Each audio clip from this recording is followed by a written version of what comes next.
Hello, everybody out there in internet land. I am Justin. This is Critical Pain Studios. This is a pointy boy on a horsey boy. We are painting a Krieg army. Me. um, we are apparently we're streaming excellently, so kudos to my internet connection on that one. Hello, Rollfrag. How are you today, my friend? I am mentally preparing myself for QMHE tomorrow.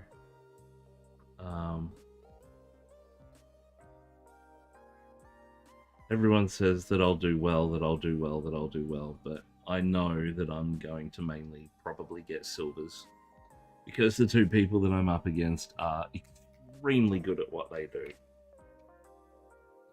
But we'll see what happens. Stranger things have happened. We have Olympic stars that have become Olympic stars because everybody else crashed out in the two heats. So, painting nurgly things. Ew. I kind of went. I didn't go full nurgle, but I kind of went for a little bit of a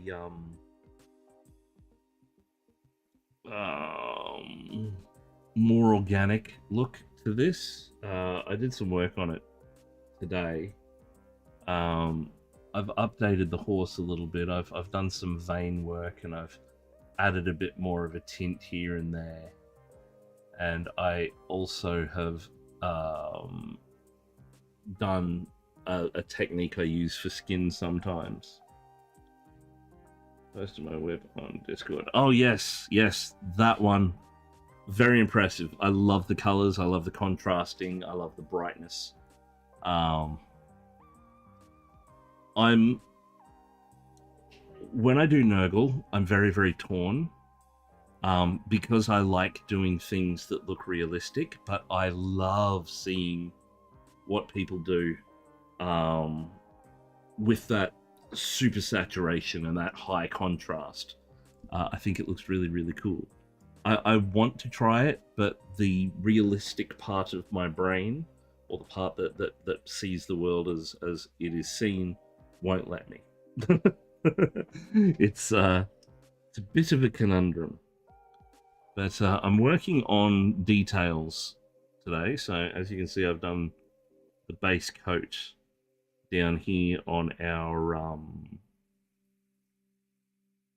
shawl, saddle blanket, along those lines. And I'm working in the blues of the cape, of the coat now. I want them to be vibrant, but also deep. So I'm going over, building up the tones, and then I'm going to tint it back down with a blue ink. First time I painted like this one is something popping on the gaming table. Well, you have done a fantastic job so far, and I'm sure you will knock it out of the park because from what I've seen, it looks pretty damn spectacular already. So, congratulations.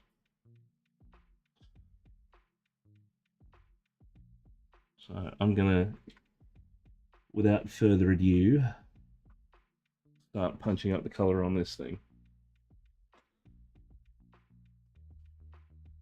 No problem at all.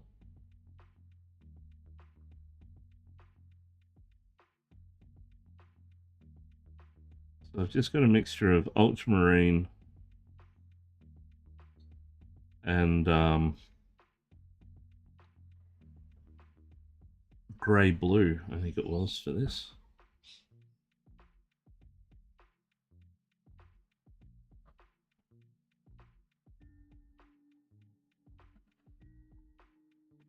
And we'll push into some spots with Macragge blue, which is a little bit darker than what I'm working with at the moment, but it'll help meter out the blue tone a bit easier.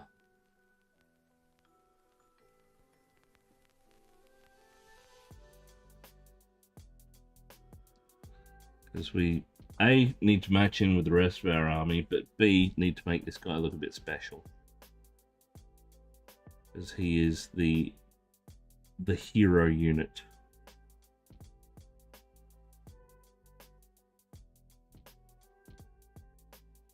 But yeah, I've gotten everything packed and boxed up for the competition, so I don't have a travel case. I did want to get myself a magniture case, but couldn't end up affording one.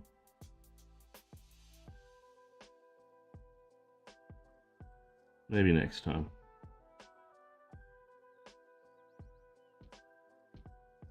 We'll see how we go.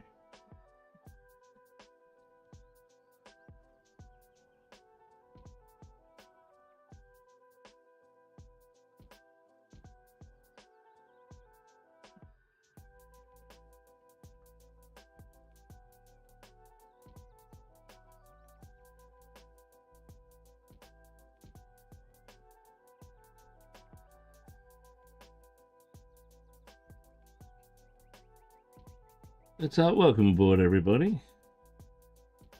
Hope you're all doing well today. You can say hi.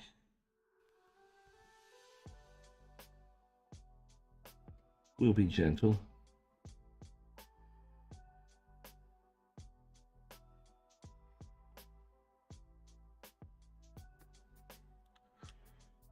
Where is he? There's McCrag.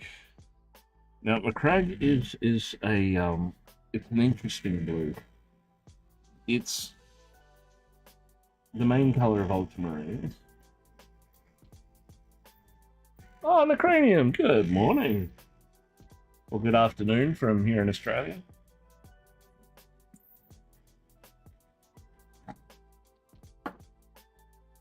As I said, it's an interesting blue because it's like a slightly darker ultramarine.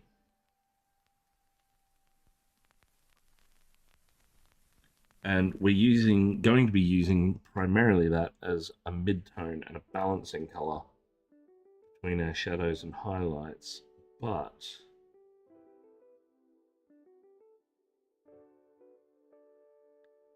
we're going to be using it as a texture as well on our coat.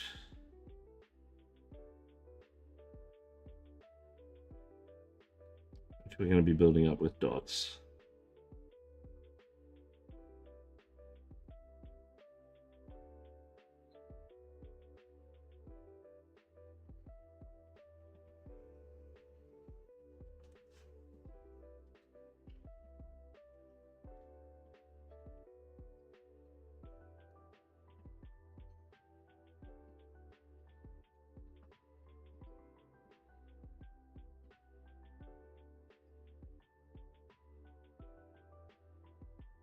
How are you, Necranium? What have you been up to?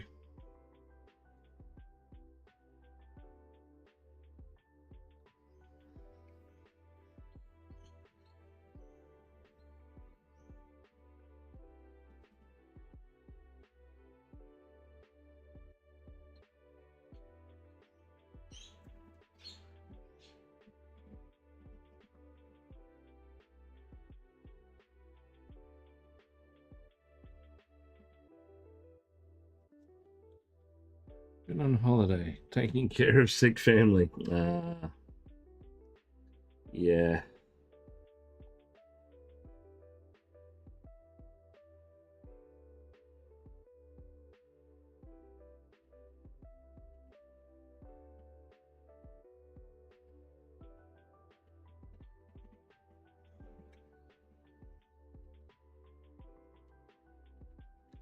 As someone who lives with chronic illness, yeah, I feel you, bud.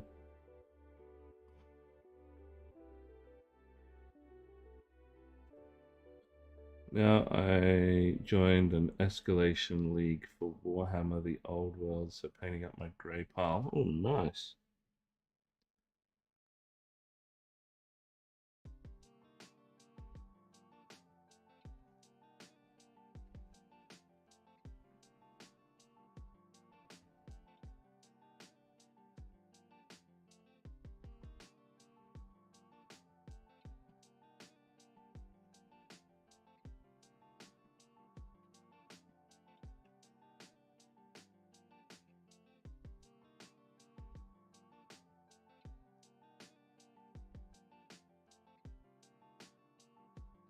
Yeah, you will have to forgive me.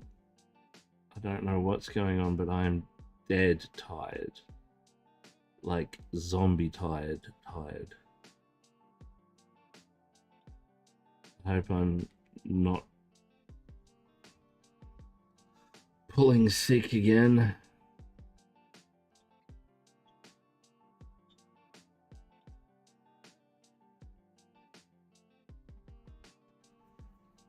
Because I really want to go to QMHE.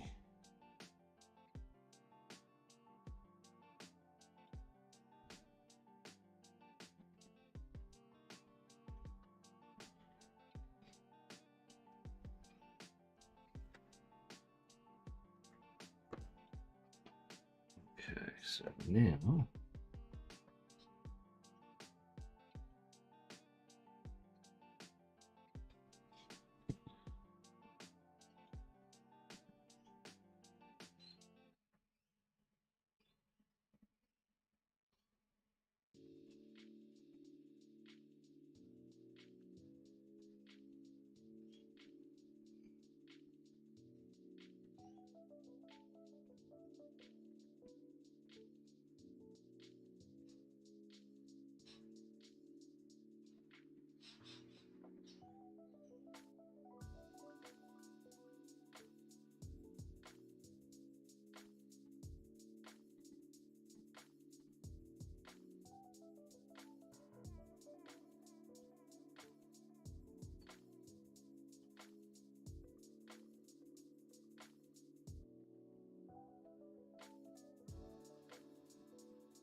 building up our blue tones ever so slightly.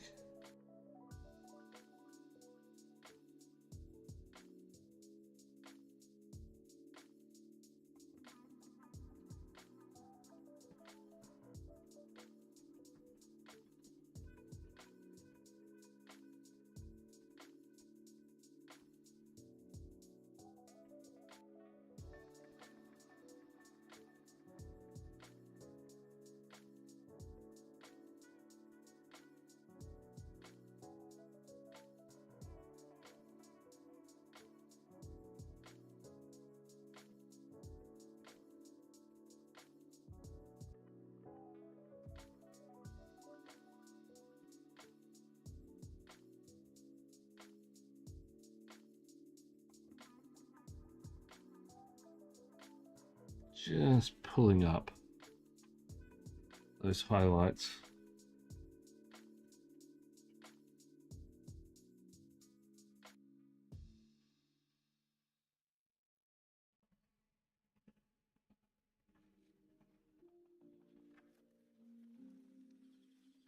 And we're probably going to go over those with a slightly brighter blue, maybe an ultramarine mixed with a bit of white.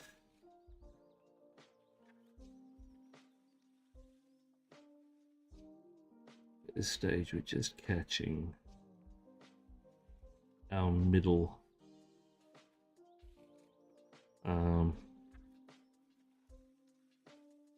highlight.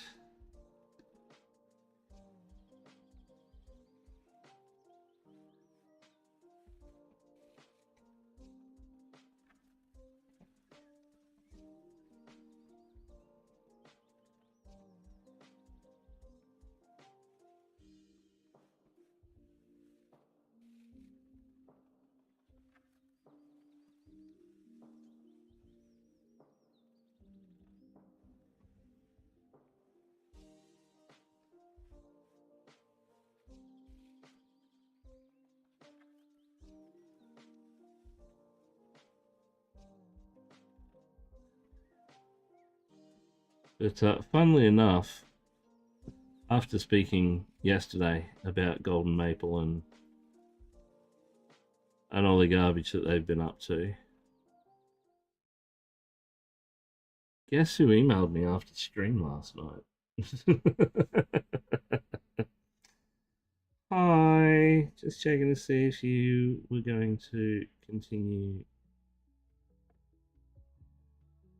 or if you'd made any progress on the review and stuff that we sent through for you. We get done with 10 ghouls and figure out how to paint a sickly yellow for the skin. Bright desaturated colors. Alrighty. Well, don't use white. If you are going to use yellow, I would go a warm yellow, and I would go an ivory. So something with a little bit of extra oomph to it as opposed to white. White will desaturate your colors. If you go something like, say this one, for instance, a warm yellow with an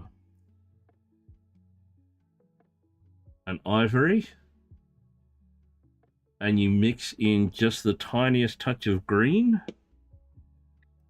like a bright green, like if you're using Citadel colors, a moot green or a goblin green, just a very tiny amount, you get a really sickly pallid flesh tone.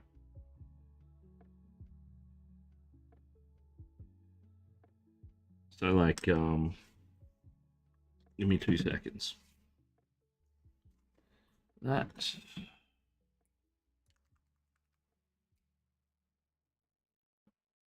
will go. I'm not going to use that much, so.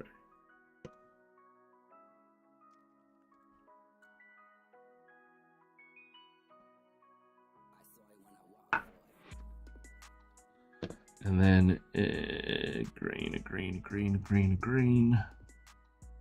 Where's good green?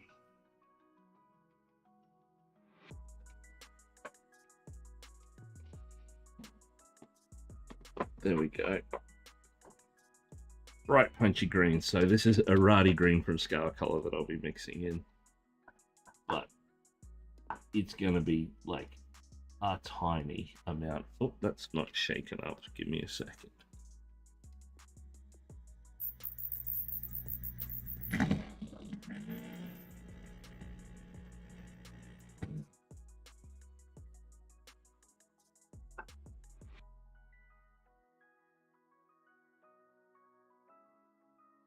Oh, come on. Quit being a butt.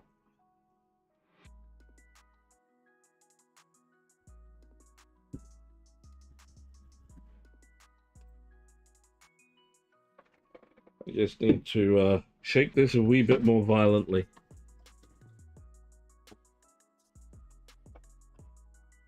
You can, if you want it to look more dead, you can then add a purple or a blue as well into your shadows, and that will give a really sunken look to it.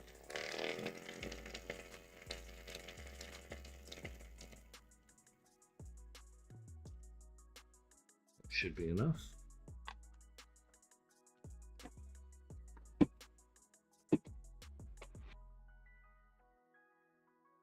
Yep, that's more than enough. Okay, so just for shits and gigs, I'll swap this model over.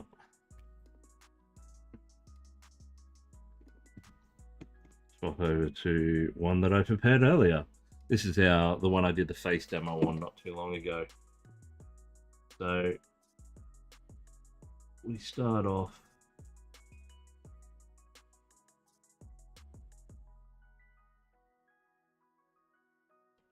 So we can have, it's sort of a pastel yellow with a bit of a brighter tone to it. So that's kind of where you would be in that first step. And then you can add more ivory to it to subdue it down even further for your higher regions.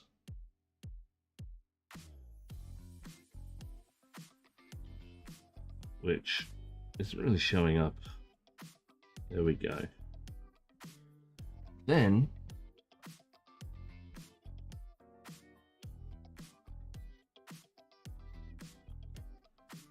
adding in our green. Now I'm just doing this wet blending at the moment, so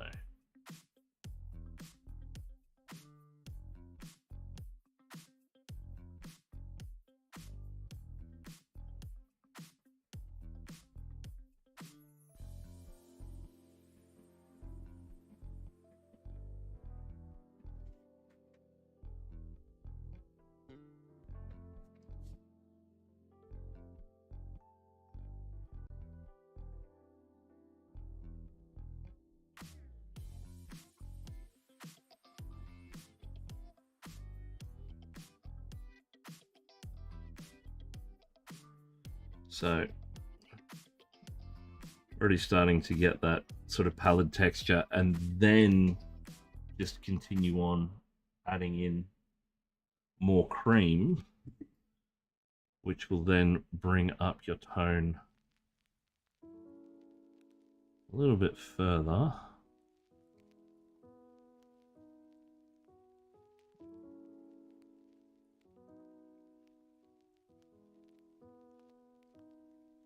Then you can start adding white.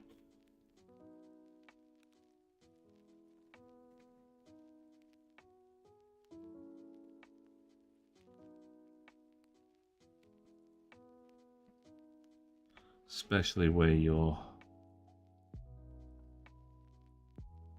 higher points are going to be. Then, going the other way, back to that green, if we mix just a touch of blue in,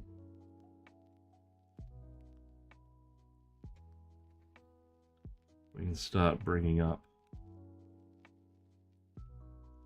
the colder regions.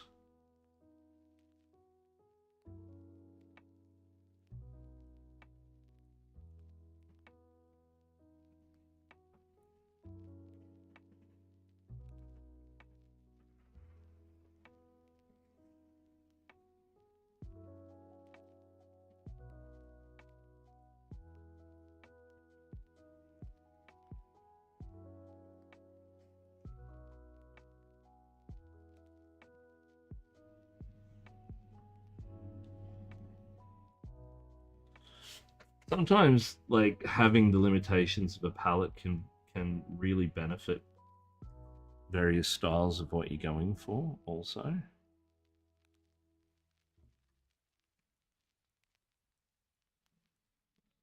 Just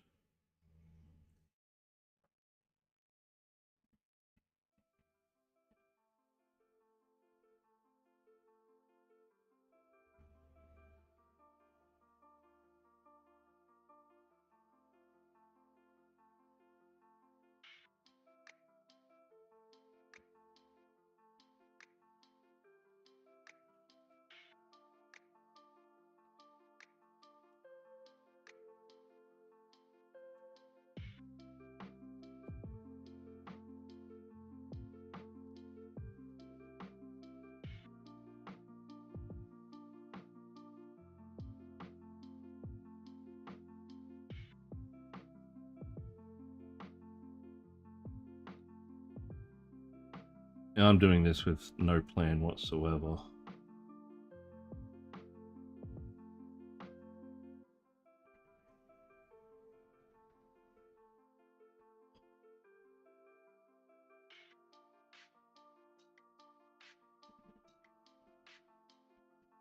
Now, using the warmthness of our yellow, the slight oddish tint of the green, and then adding a bit more of that blue, we've got a really tallow, like a very sickly, sort of just turned zombie flesh look. Is that sort of what you're after, or?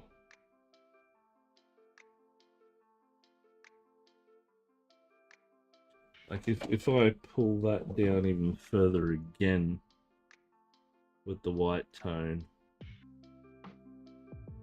make sure it's in focus. Having a really difficult time focusing. Now, you can also And I love doing this. This is a neat little trick that I learned from photography.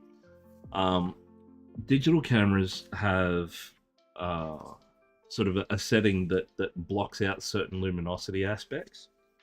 Uh, so in my, I would like to say, well lit environment, you can see that blowing out a shot in black and like with a black background oversaturates things. However, if you go to the white, it desaturates. So I'm still in the process of making it, but that'll give you the skin tone that you're after, I think. Yeah?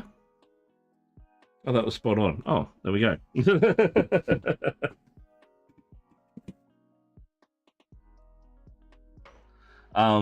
You can also play around with it by introducing different different tones. So we went with a warm yellow. If you go to a colder yellow, it will change the composition and the tone of the face again.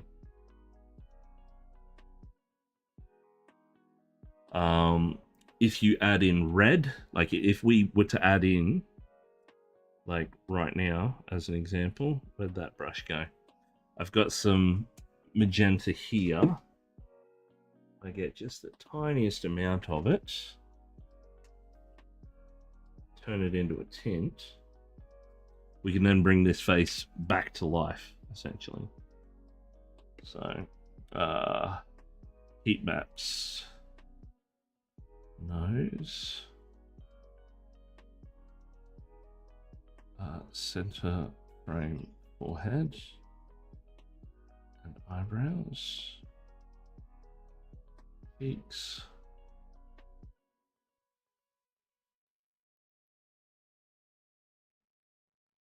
Now, it's not going to show much difference on our first coat, but it will pick up once we start to lay it down a bit further.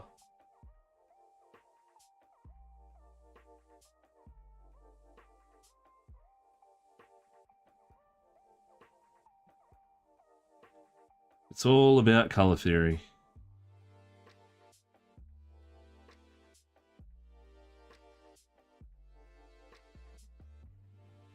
And it's something that once you start getting into it,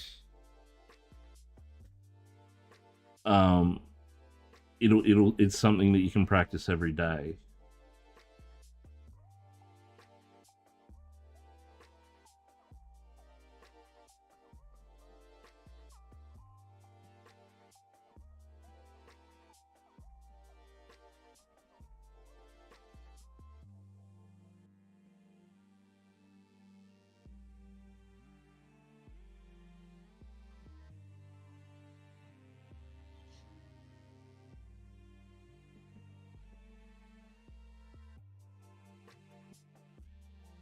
It's just a matter of playing.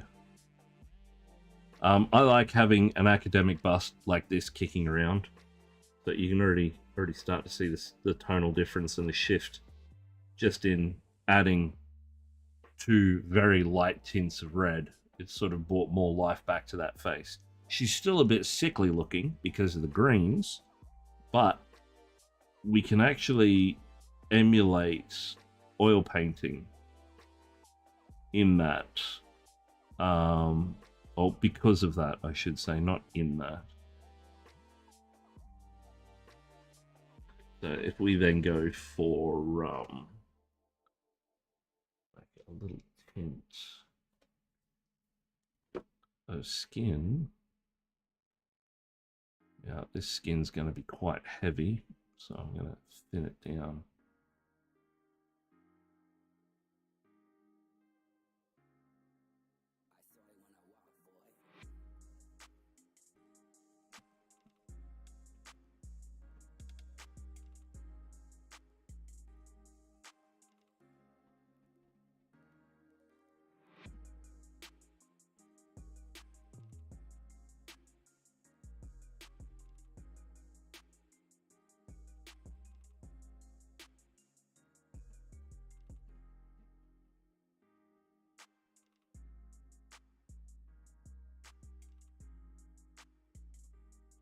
As I said, this is quite rough because I'm not sort of doing anything to any form of plan here.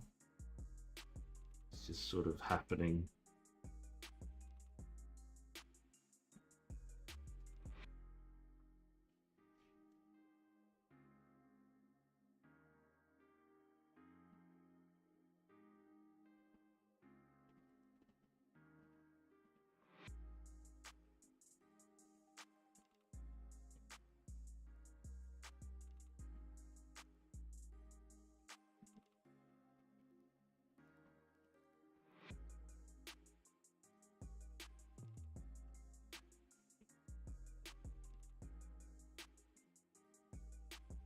But if you have access to someone with a 3D printer or you've got one yourself, I recommend just finding an academic bust, just a cheap one that you can print off a few copies or even one copy. I've only got the one copy. I've got another variant with different materials and stuff. But just if you get stuck with anything, you can pull it out and test your skin tone. So she's quite pale, but we've laid the foundation for a pale skin tone. So add in a little bit more pink.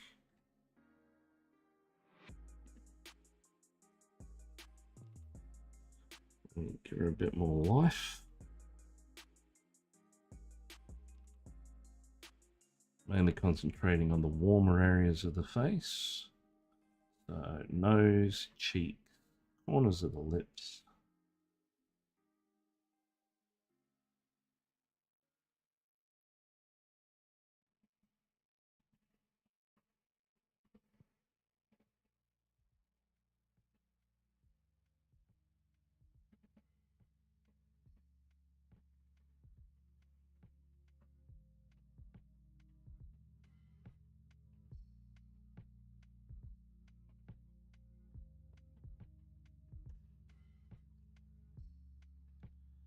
And it's, well, move back in a shot. As you can see, we've just done quite a balanced skin tone there. If we throw it against our white, you can see that's very dark. Let's see if we can, there we go.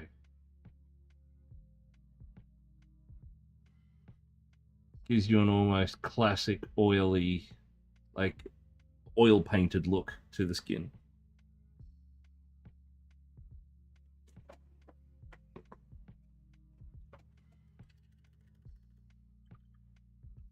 And we could have gone the other way. We could have completely made it look more dead by adding more blues, purples, and building up our white tones.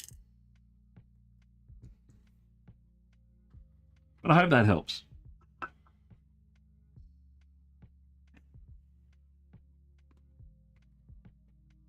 Oh.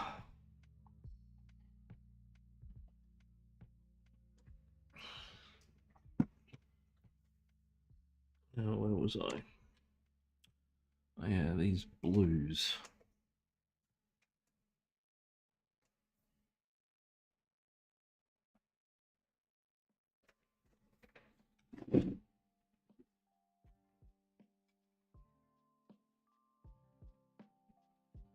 That's right, we're marking them, won't we?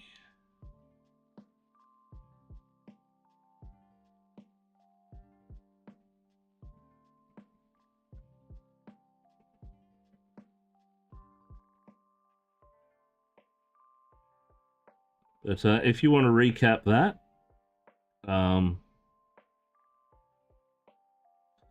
Twitch holds my videos for 30 days.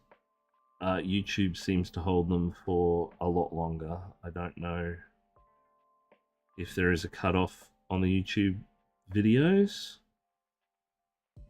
but this stream is live on YouTube as well. and that means it's being recorded. So it will be there in case you need to revisit that. Or if you want, you can check out the other video that I've got on my YouTube channel about the basic tonal inflections of a face and how to build a face correctly. Well, not correctly, but a better way to build a face.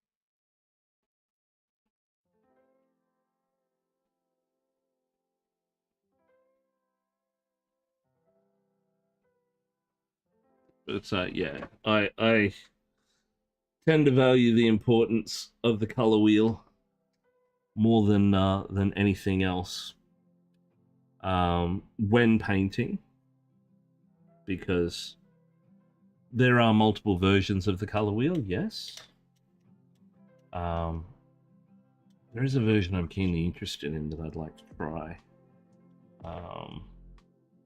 which is all about luminous values as opposed to chromatic values, which I find very intriguing because I think it would help understand and push contrast even further.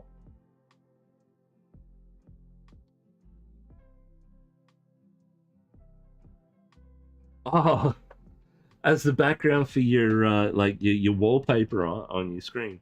I want to get physical printouts of them so I can like have them on the walls, but unfortunately this house doesn't have very many walls. I mean, the cupboard that I've got there has got my palette swatches and my various paper awards, as well as some Hellboy posters because I love Hellboy.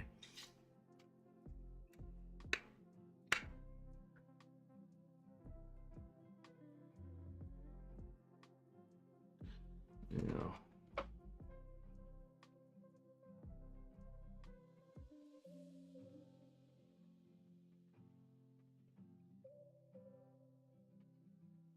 There we go, just a touch lighter.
But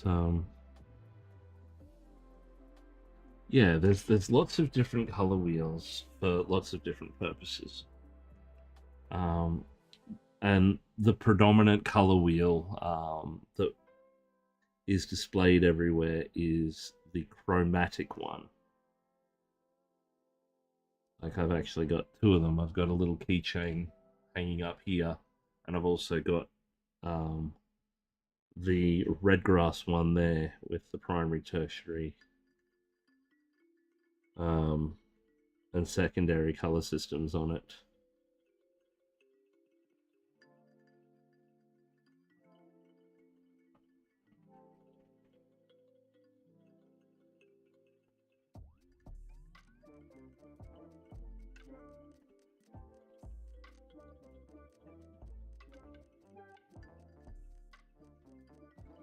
Oh,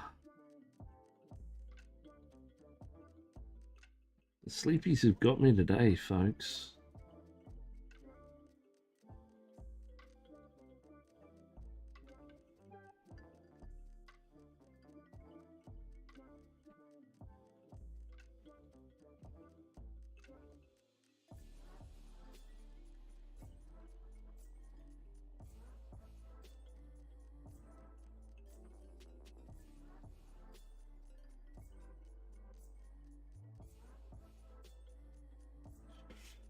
feel like this is going to want me to go higher again.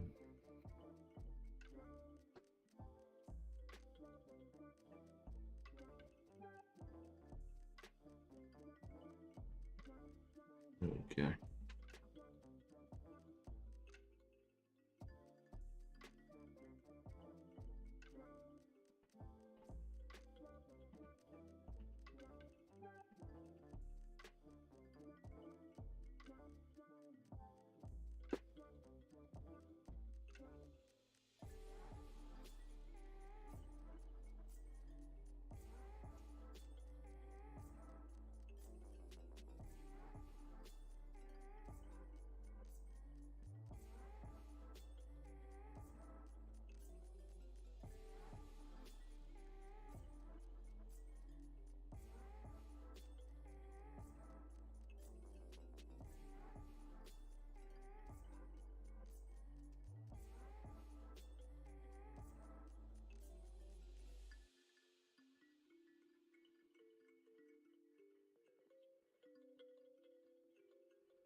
Oh.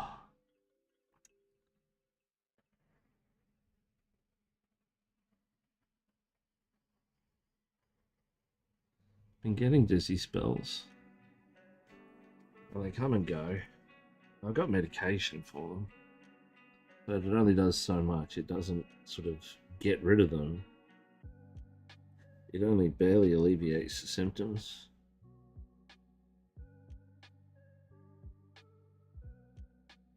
Seems more prevalent when I have sinus problems, which is most of the time.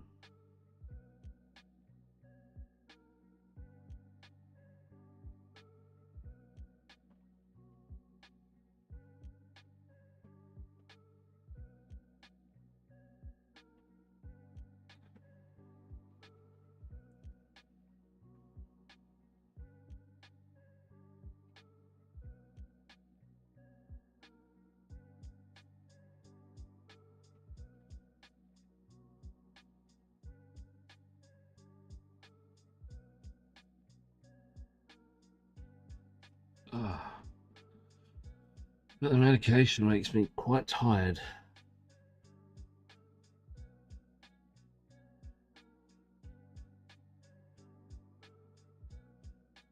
Hence, I think that's why I'm tired now. So I had to have one today.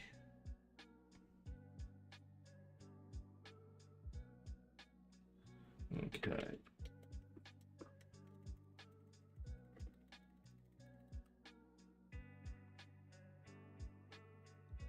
So we have our blues.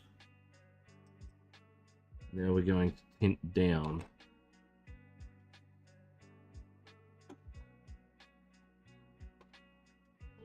We're going to tint down with a bit of sapphire blue from Green Stuff World.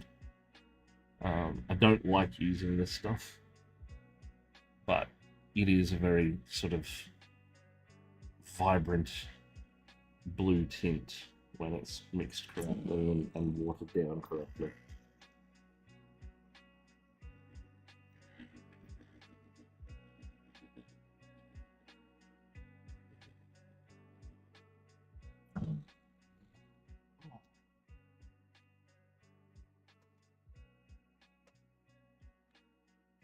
Only needs the tiniest drops.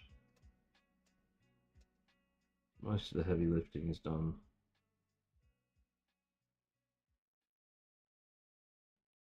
Now, I like this blue because it is a very vibrant blue, but it's also very transparent.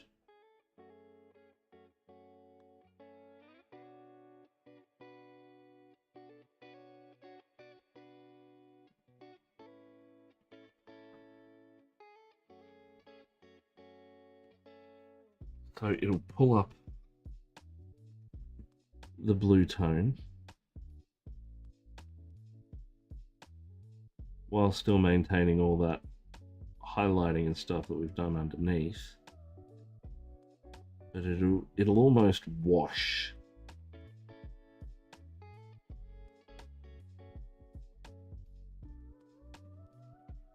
So as you can see there, that bottom part of the cloak is already quite punchy as opposed to that. It's very more, like, a lot more contrasting depth to it.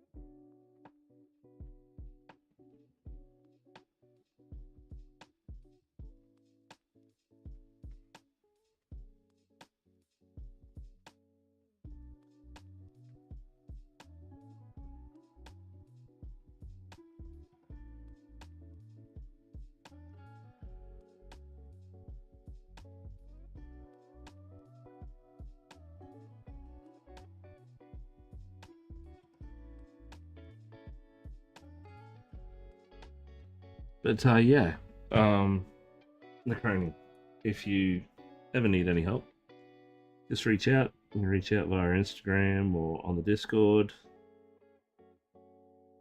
and I'd be happy to help out with anything.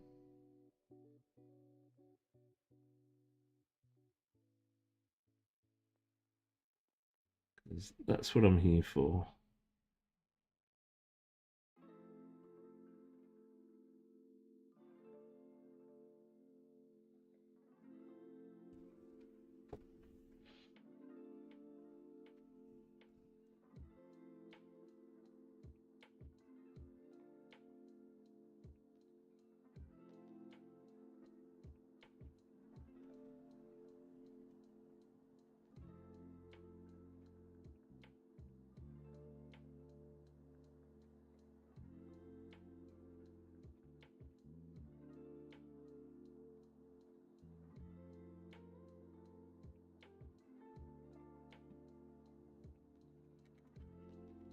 Now we're going to start building up our reds. No problem at all. It sounds like there may be a bit of lag.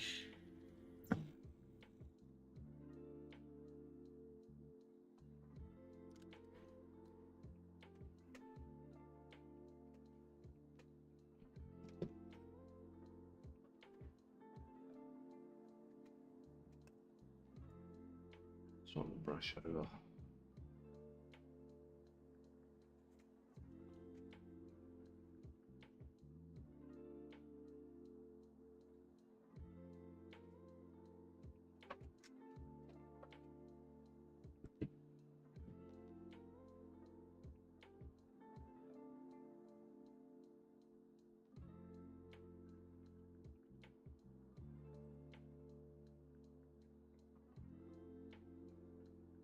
Not much. I'm just replying real slow.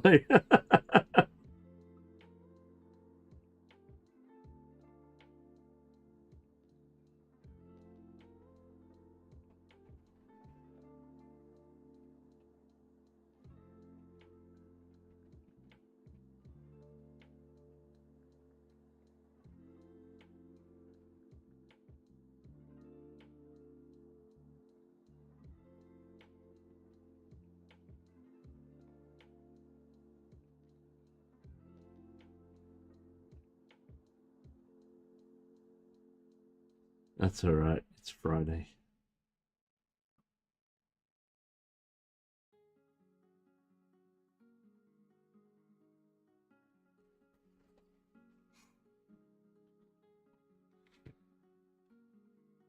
Oh.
But yeah, this is a hero piece. So this is, as a commission goes, this is a level 2 paint job that we're working on. I have 3 levels: rank and file, hero, which is what this is, and display.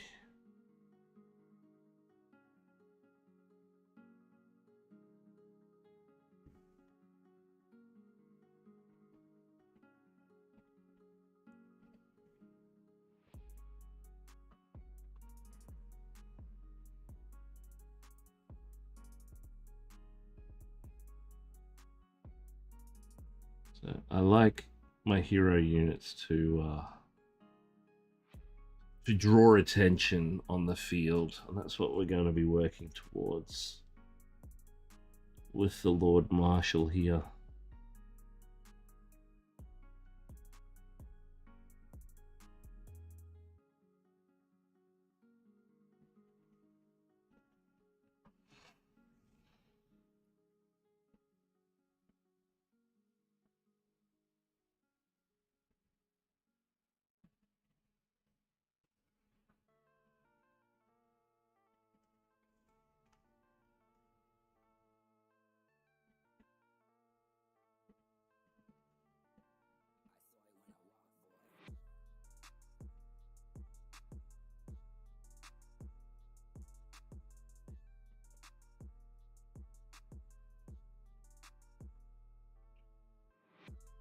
I really want to punch the chromatic value of this whole piece up so it still matches in with the rest of it, but your eye is drawn to it first.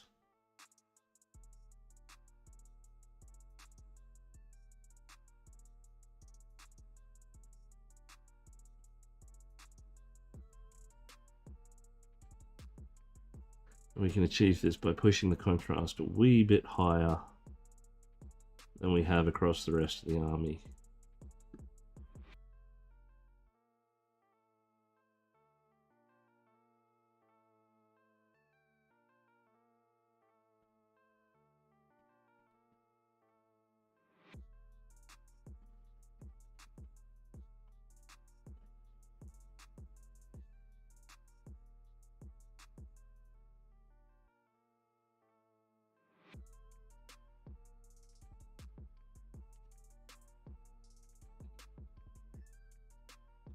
So in doing that, we're going to be preserving a lot of our darker shading, but then pushing it up, or pushing our highlights up a lot higher than I have across the other models.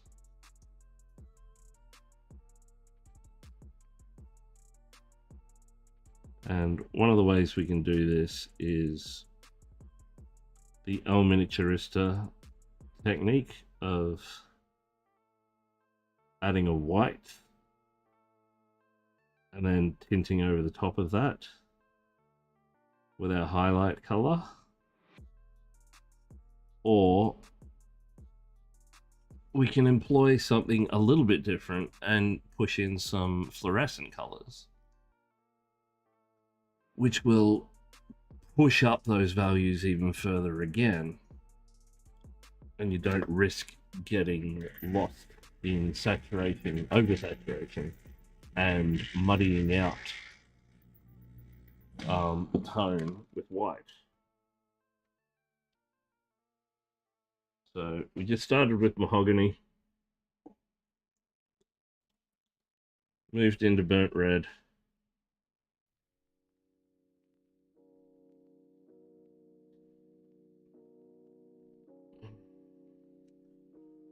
and now we're going with a bright pyrrole red.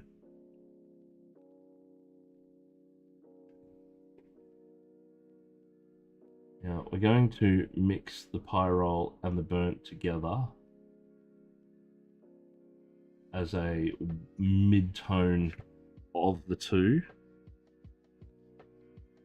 and that will help us push the boundary on the brighter shade of red, but have it not look out of place.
Very quiet out there today.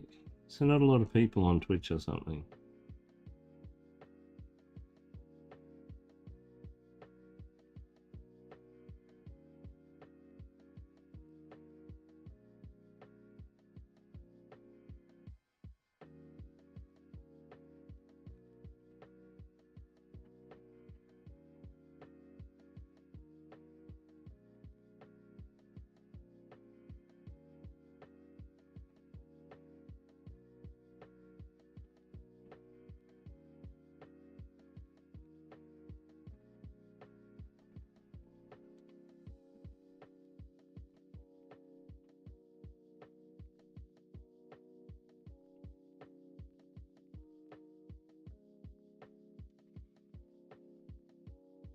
So you can already see that that red's very bright, and we haven't even gotten to the brightest highlights yet. We're still in mid-tone territory because I want this to scream. I don't want it to pop.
Yeah, I'm painting and have you in the background. I'm testing out skin. Nice.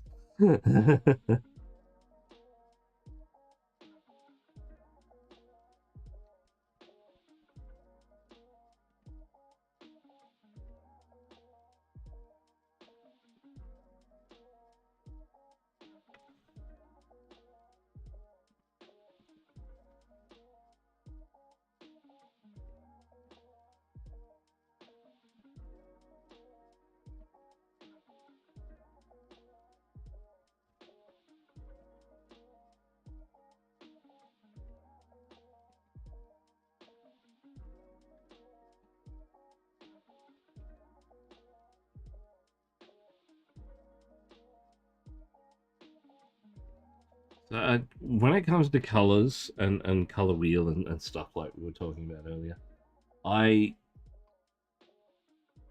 have them there for reference. I very rarely use them unless I'm really stuck on something. But generally, when it comes to colors, I like to break the color wheel and color theory, or the rules of color theory, I should say. Make things sort of go together that really aren't supposed to work. And once you get to the point where you can do that, then you don't have to worry about color ever again.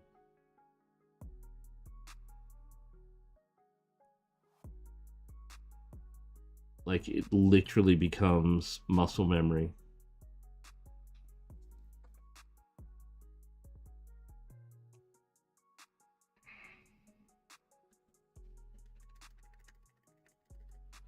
And when that happens, you can do anything you want, really.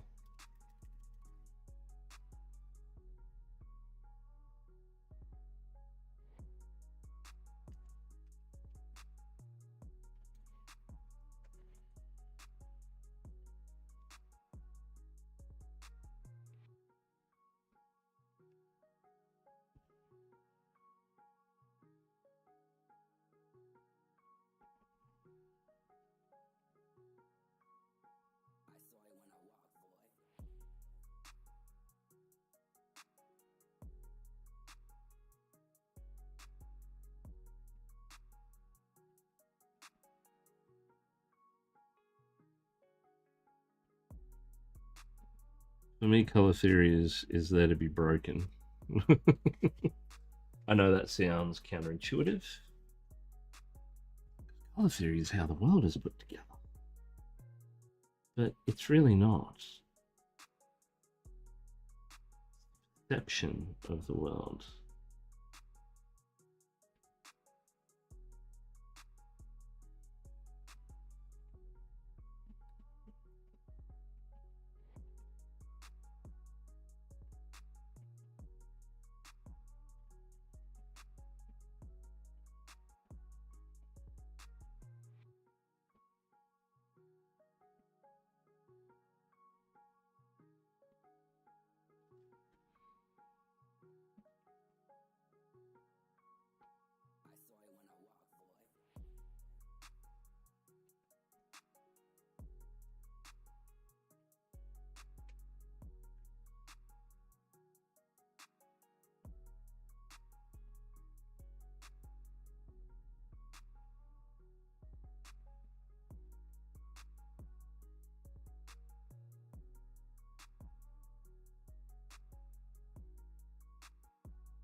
Okay, now I need some fluoro.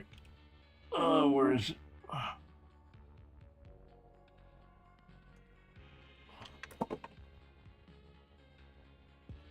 There it is. Whoops. Did her arm fall off? It did, damn it. I'm going to stick that back on.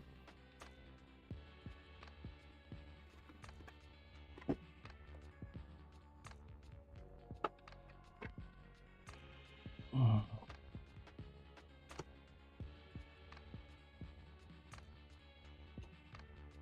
Where did your arm go, miss?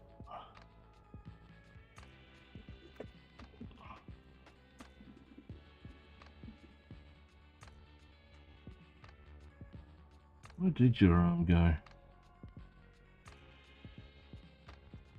Oh, I hope I haven't lost that somewhere, damn it.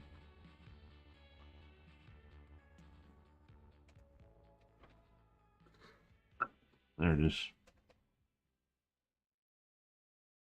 It's the only problem with the Corvus belly models. Can't stick the arms on properly.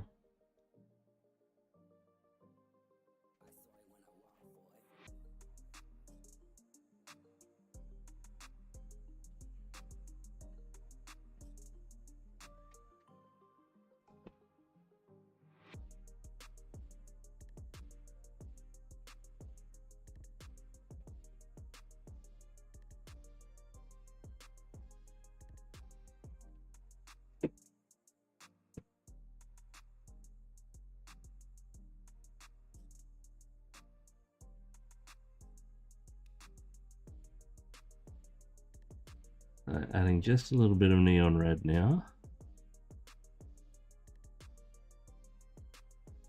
That neon red is from or the fluorescent red, I should say, is from Monument Hobbies Pro Acryl.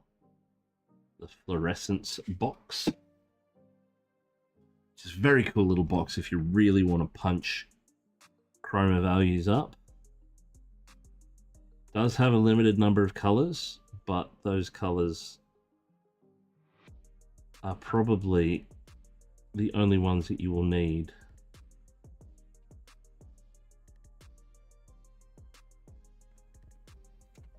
And you don't want to go over the whole model, you just want to do the highest highlights just a little bit bigger than you normally would, and then you'll go over it again.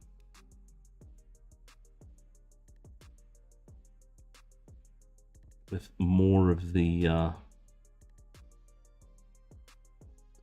fluorescent color.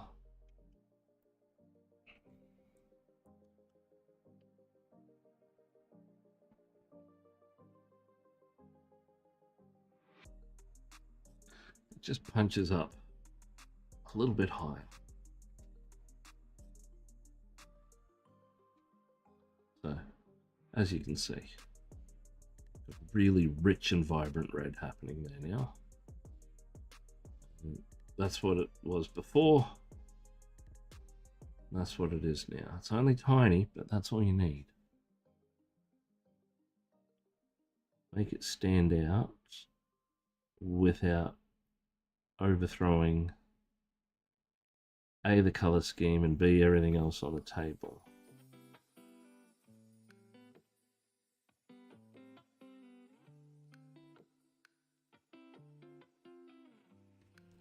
Just concentrating on the brightest regions.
Now,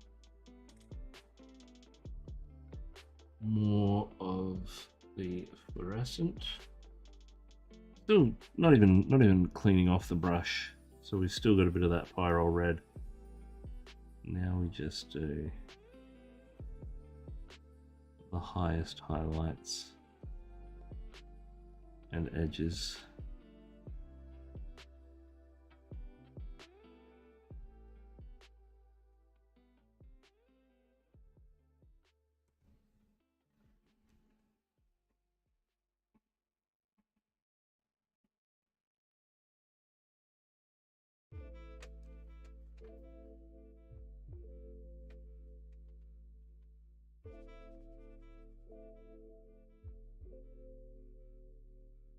And if we want to, we can push it even higher by starting to add in just the tiniest amount of white. And it'll really kick it up a notch. So, got a heavily diluted white over here.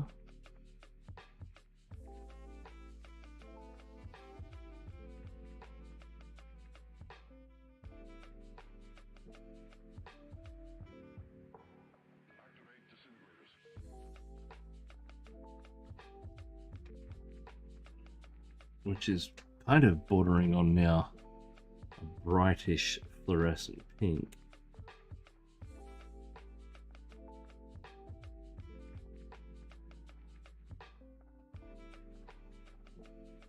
Which is a very subtle highlight.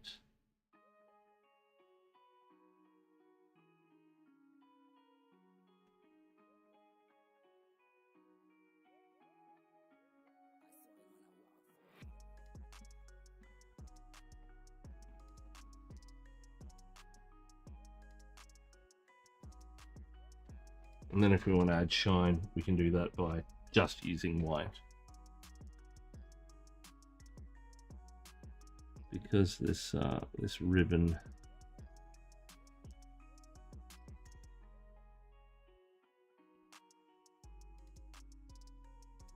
is quite bright, we might do that.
If Procol Fluoro really punches up the color on the camera for sure. Yes, it does.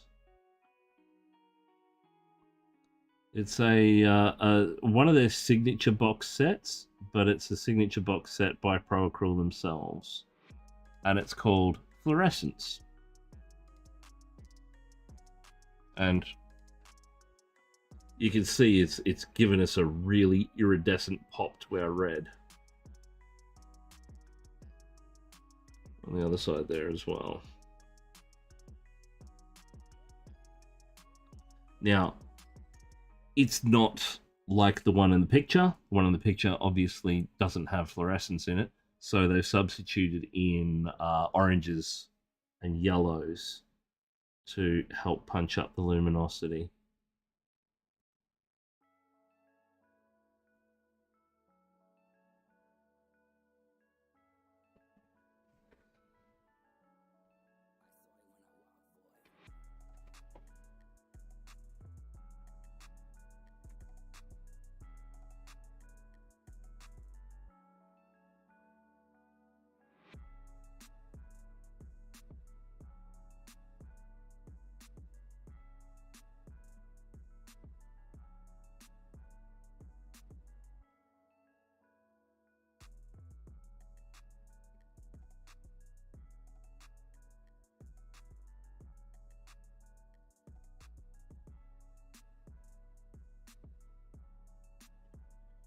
And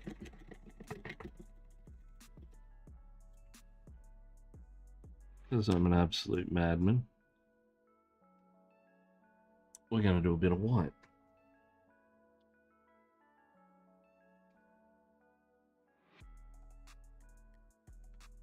Mainly on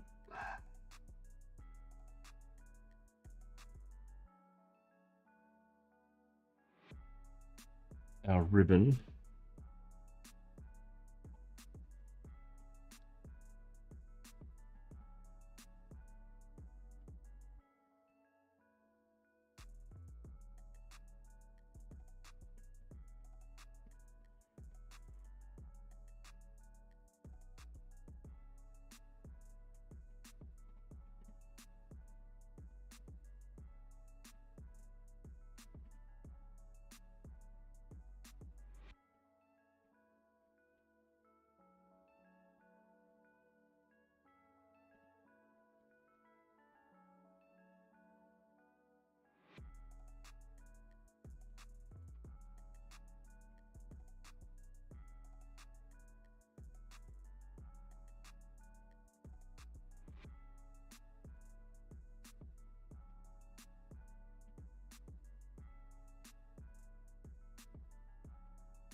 You know what my dream job would be? Getting paid by a company to paint their figures.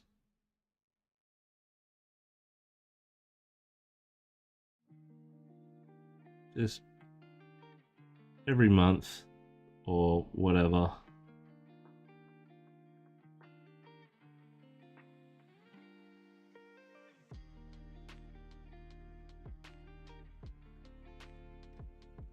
Get paid to paint like Warhammer or whatever.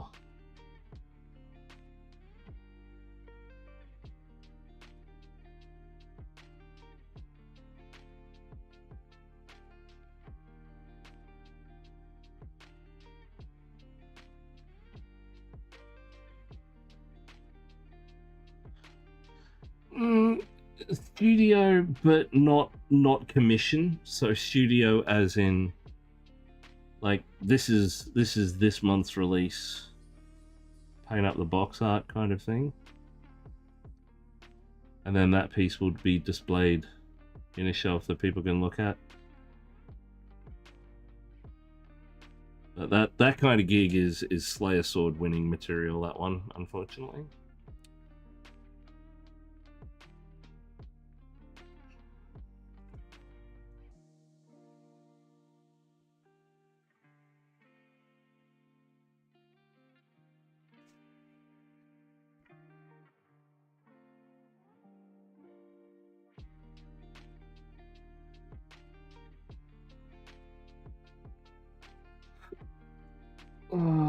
GW, yeah, yeah. Which I wouldn't mind.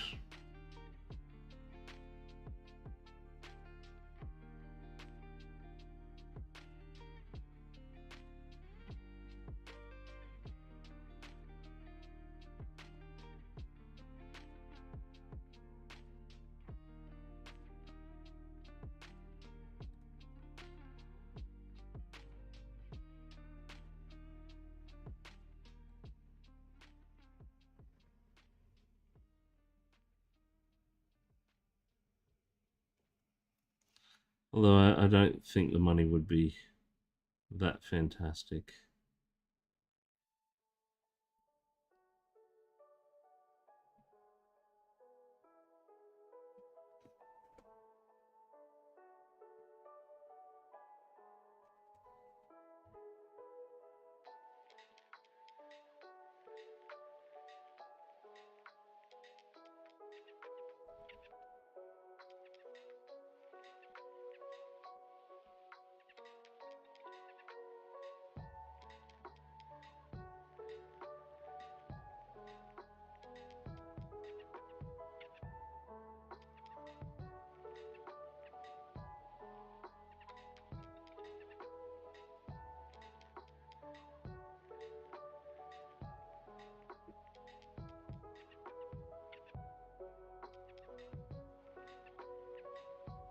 But yeah, being paid to paint would be good. And how many of them are just commission painting with a regular source rather than dedicated design these days? Well, I know GW still has in-house painters. Not as many as they used to, but they still do have the in-house because friend of mine is a Slayer Sword winner, and he packed up and moved from the US to Edinburgh, or not Edinburgh, Nottingham, and is now a full-time studio painter for GW. But he won the Slayer's Sword, so that's how come he got that cushy gig.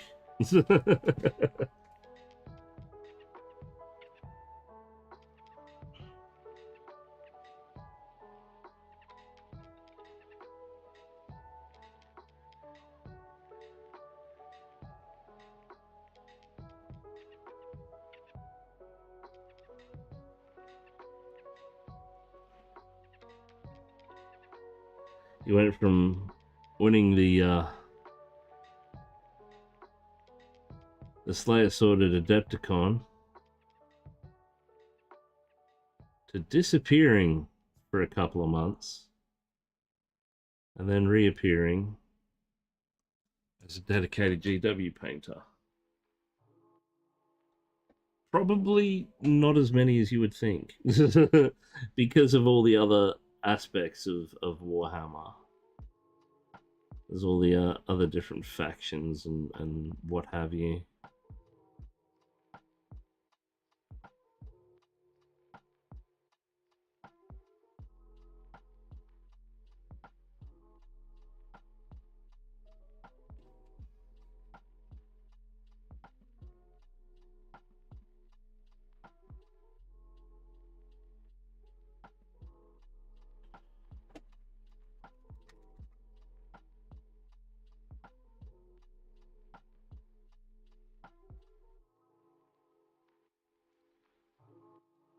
Now, this piece up here is a bit trickier. I want to incorporate a bit of yellow into it as well, I think, just to break it up.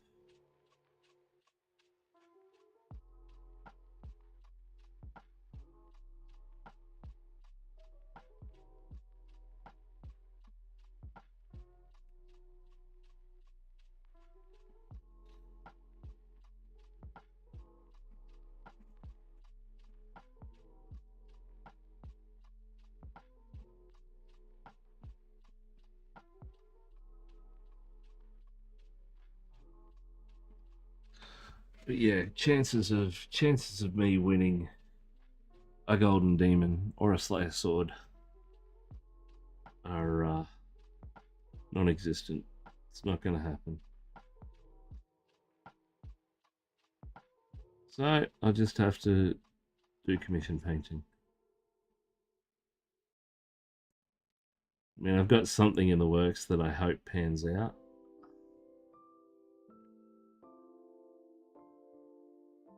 Because the whole starving artist cliche is getting a bit old.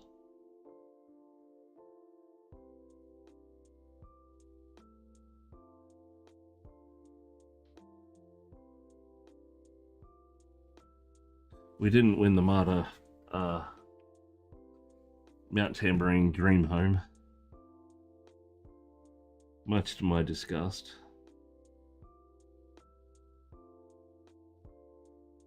I think we should all riot because I can't open the Critical Paint Studios painting school now because of that. Egregious part by Marta Care Australia.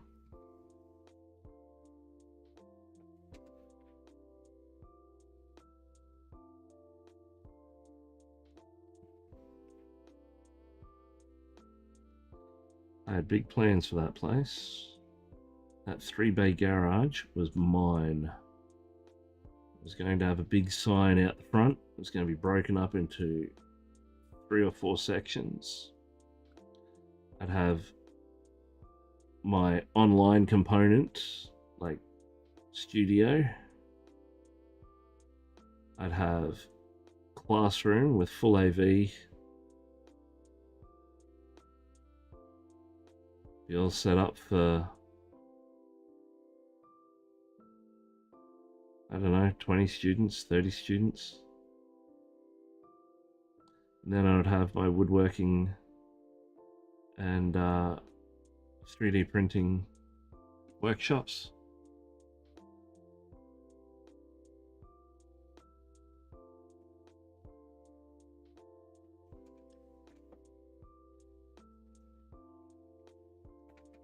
The travesty Talius.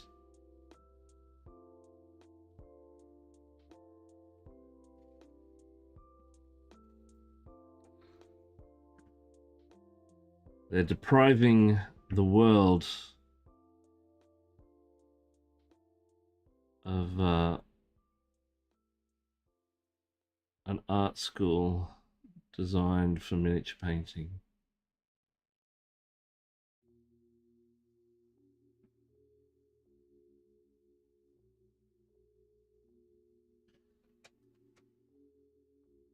Yeah, neither do I. But I need to buy tickets. And to buy tickets, I need money. I mean, the reason I got into that Marta Home one is because my mother bought me a set of tickets for my birthday.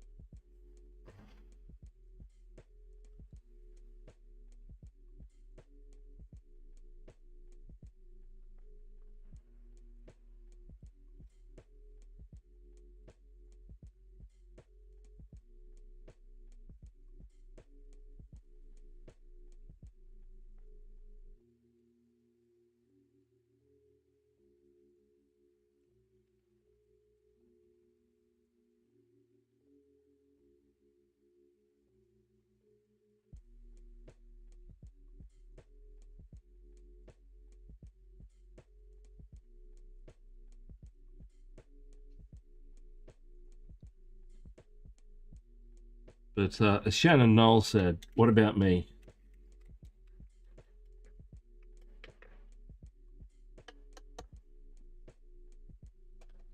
There's a $77 shipping from Monument Hobbies to Oz. If another place you can get it also, link down below, Gap Games. They're they're in the Gap, but they deliver Australia wide, and they are the pro acryl stockist that I use if I can't get the stuff that I need to for a decent price. So Gap Games, GAPGAMES.com.au.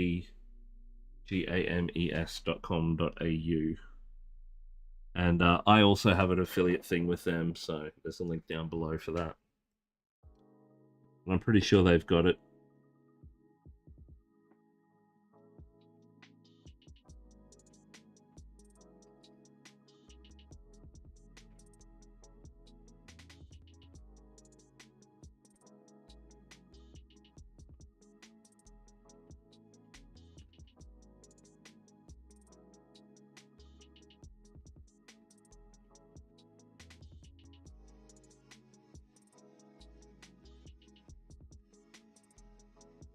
So they're $20 more than other local. May have to wait. $20 more?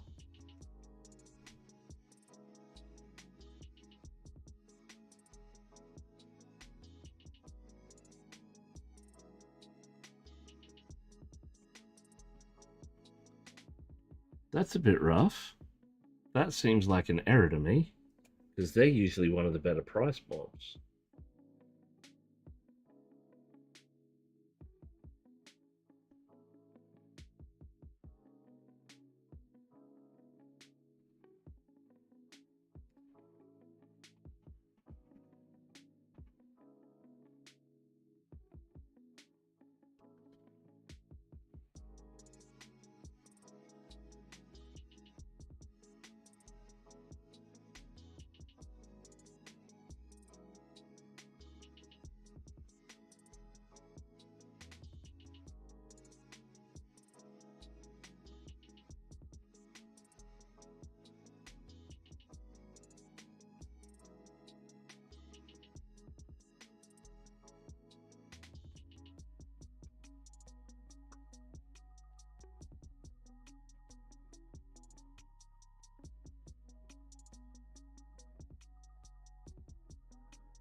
Oh.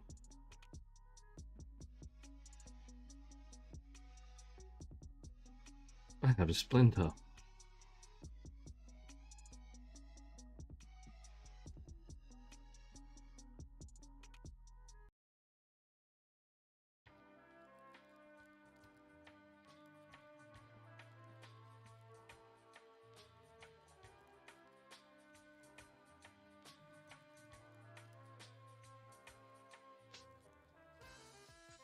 Oh.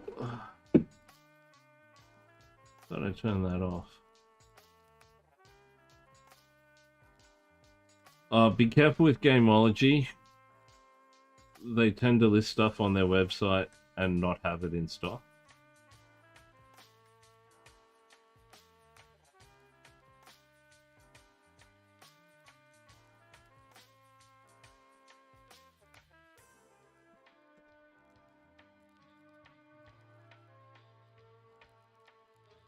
Come on.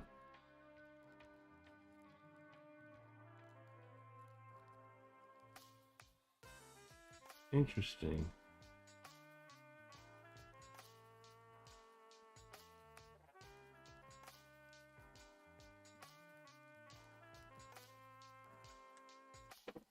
I will check that on the weekend, because I have no doubt I'll be seeing one of the guys, if not a few of the guys. Same price as good games. It was a bit weird. You're right. Gap is usually pretty awesome. Yeah, it's strange that I'll find out what's going on. Maybe it's because of tariffs or something. I'm not sure. But one of the members of the Brisbane Display Painters Guild, well, a couple actually, other guys from Gap Games.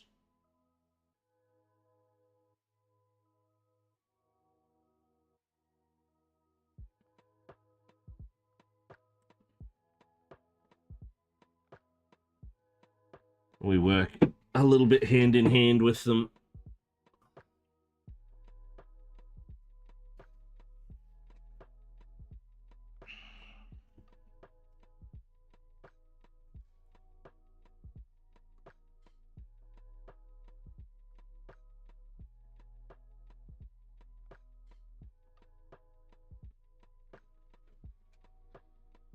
Electric 620 Burst. Hello, how are you? Welcome to the channel. What's up? I am painting Kriegsman. We're just talking about price discrepancies of a local supplier of monument hobbies here in Australia. They usually have good pricing, but not on this particular item, which is a little bit odd. And just saying I will find out on the weekend why that is the case. I have no doubt I'll be seeing them. So this is Lord Captain von Dreer.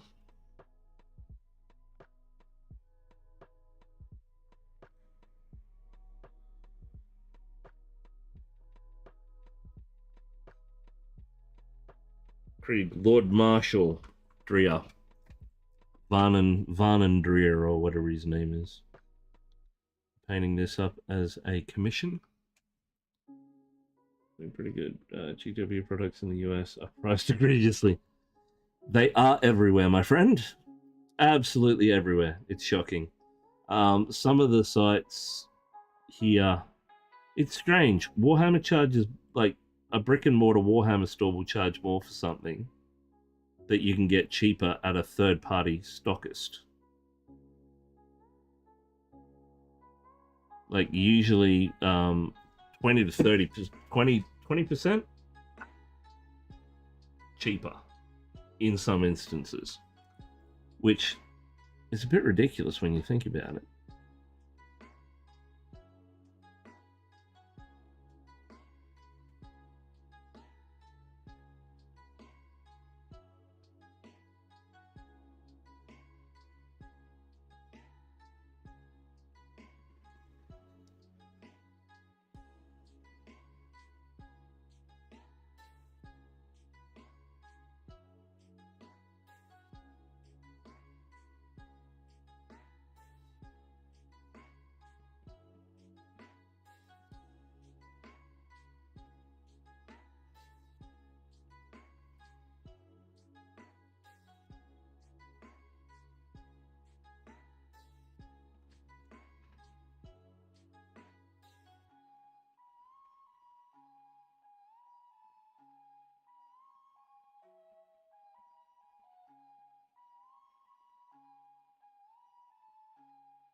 Oh, thank you. This is part of a larger army where, was it? I was lamenting the $77 US shipping fee for Monument Hobbies Direct. Yes, my old store sold some stuff for like 40% off, and I think that's because they had outdated price ranges. Yeah. The suppliers in Australia have, I don't know what kind of deal it is, but they seem to do better than the Warhammer shops do over here.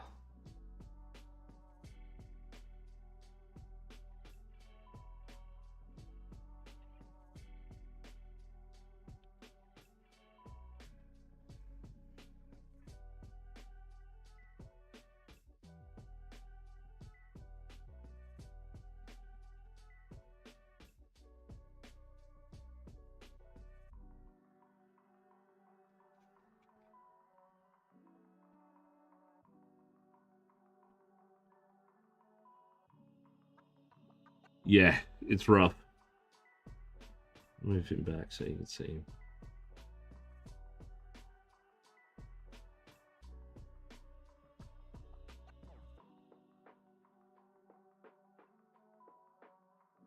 Just starting to pick out some of the details and build them up.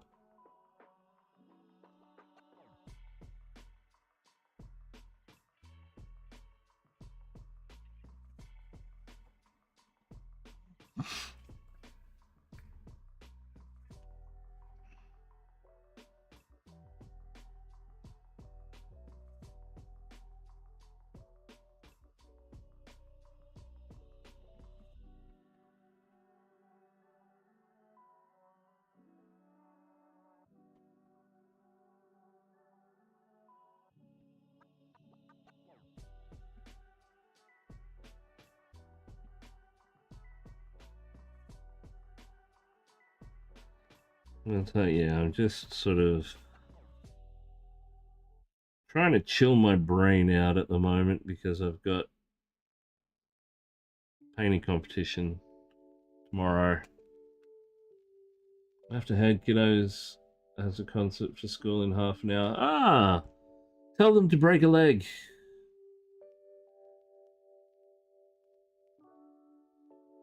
And don't mention the H word. No, not the H word, the M word. The M word. Don't mention the M word. Not the N, the M.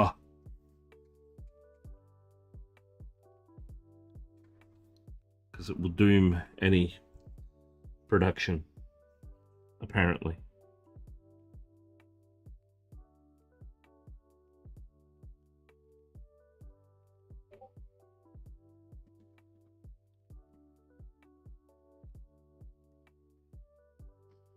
I play Tower used to, don't much anymore. Got lots of Tower from that store. Got Combat Patrol, 2 Piranhas, Shadow Sun, Pathfinder team, Stealth Suit. For $200, damn!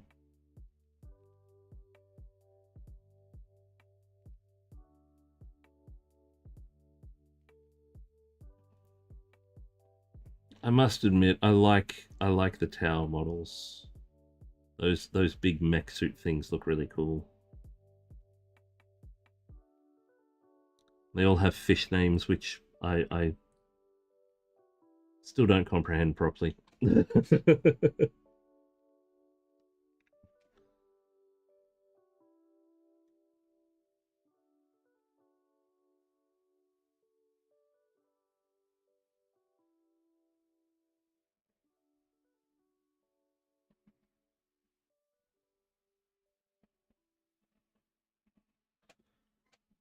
I think the Combat Patrol is normally 150. Combat Patrols over here is something ridiculous, like 200, 250, 270.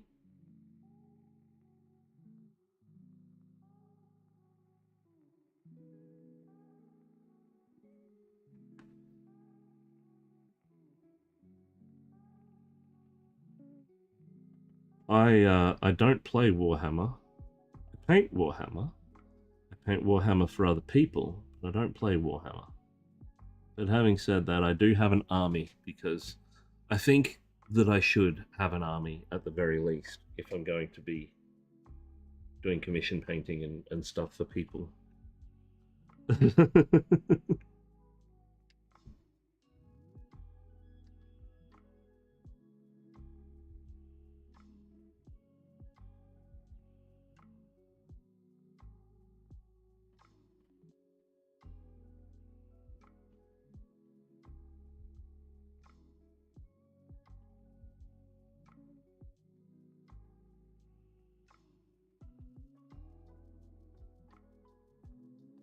I've got the battle suits. That's what they are. Battle suits, not mechs. Um, the army that I have is an Age of Sigmar army. The dwarves, steampunk air dwarves.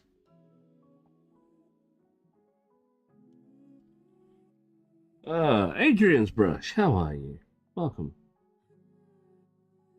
I am going okay. Just trying to center my chi for this painting competition tomorrow. And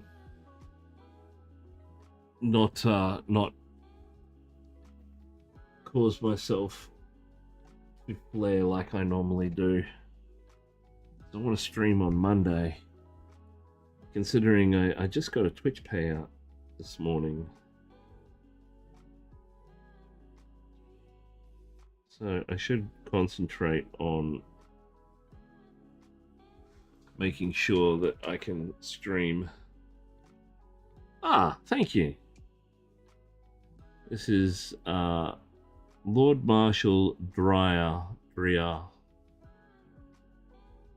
from the Astra Militarum. And we are painting him up as a hero unit because he is the hero unit of the commission army that I am painting currently.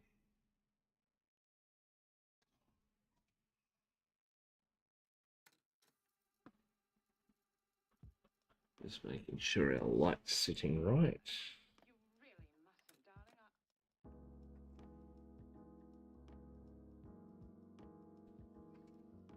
I think 9 crisis suits. Shadow Sun, 3 broadsides, Farsight, a Riptide 1 commander battle suit.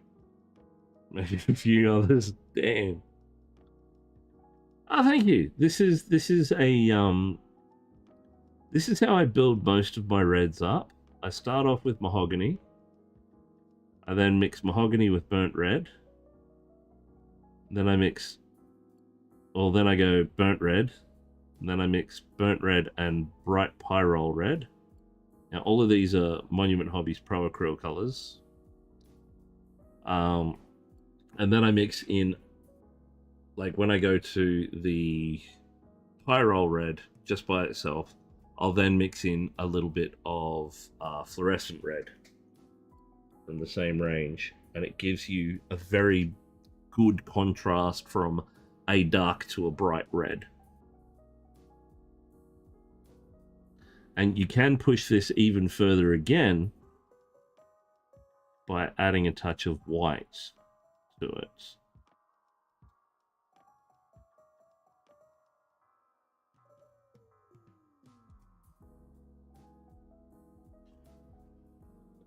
I'm not bad at painting, but definitely not pro. Trust me, mate. I'm not a pro either. I have been painting for 10 years, but I don't consider myself a pro.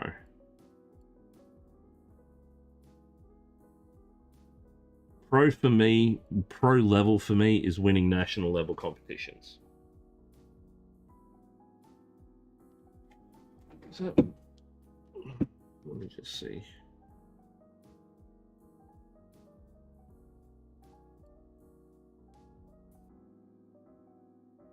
Where are we? Yeah, it was. Okay.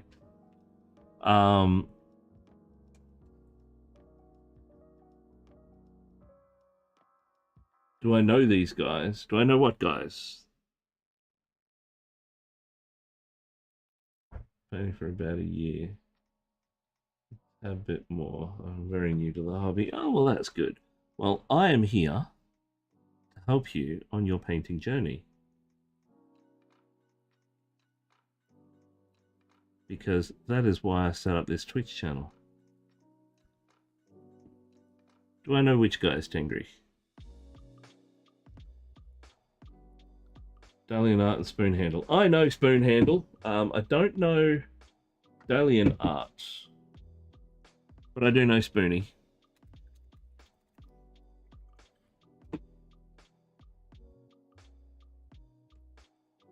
Why is that? What's going on?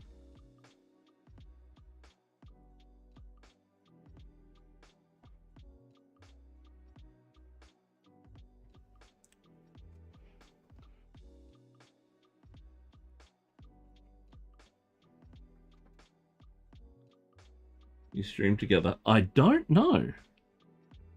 I haven't streamed together with anyone as yet. I am organizing to stream with a fellow Australian streamer by the name of Skitsmix. And we are working on something at present. I just need to wait on the go-ahead from a certain company that I'll be doing stuff for.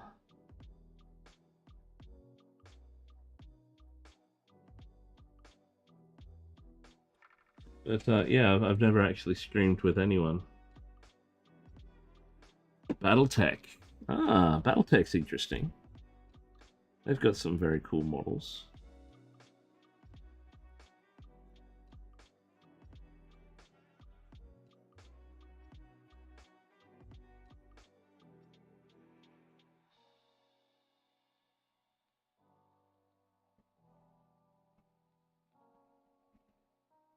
I've got a Gundam sitting up here that my sister got me while she was in Japan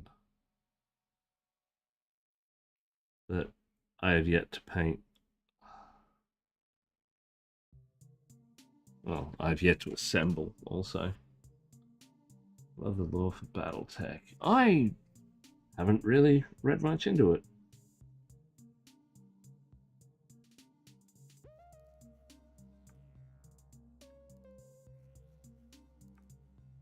I mean, I'll catch stuff on a whim, like I was told I had to read Dungeon Crawler Carl, so I read Dungeon Crawler Carl, and now I'm hooked. I'm up to book 3 at the moment, and I'm having a blast.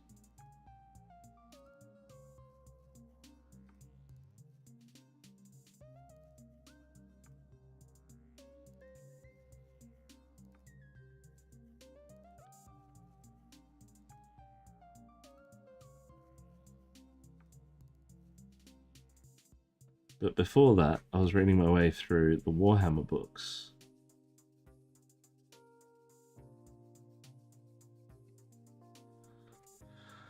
At the moment, Dylan has moved in and is doing repairs. His work is very good, and he is a very pleasant person. I think your trio would be cool. Oh, well, we'll if it happens, it happens. I'm always open to new experiences.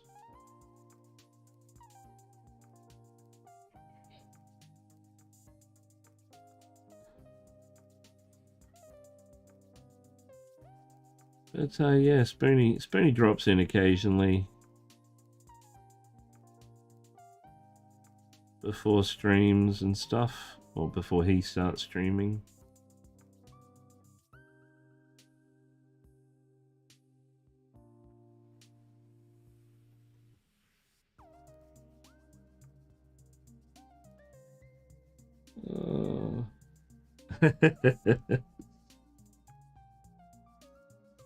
Well, we'll see what happens.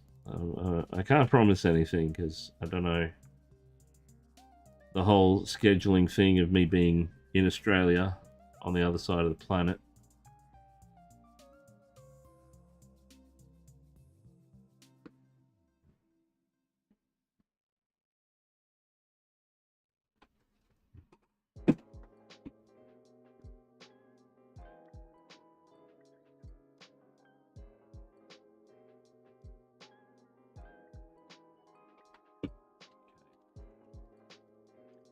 Now, there is something that I wanted to do with this red.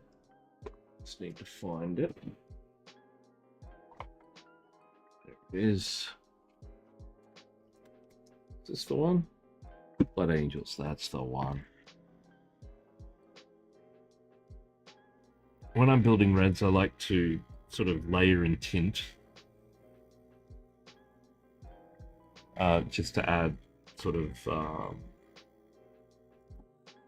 some more depth to the red. I found one of the nicest reds to do that with as a contrast paint of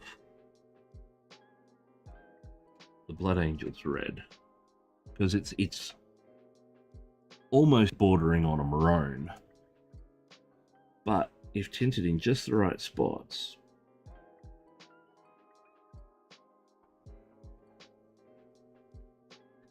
can really punch up the midtones across our model.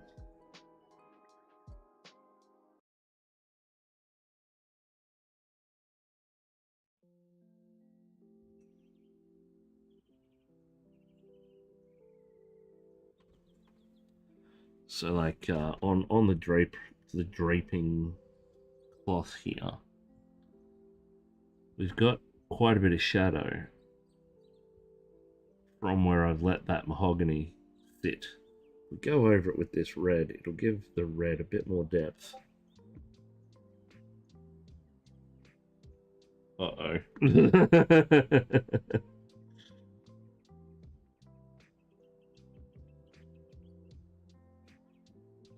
friend of mine's just sent me a message.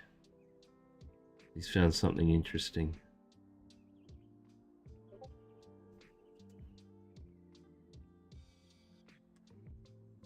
I've got to see what it is now.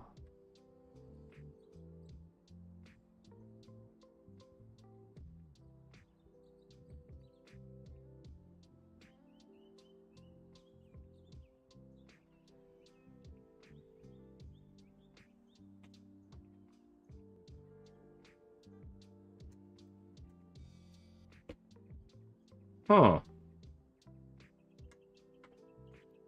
Making PLA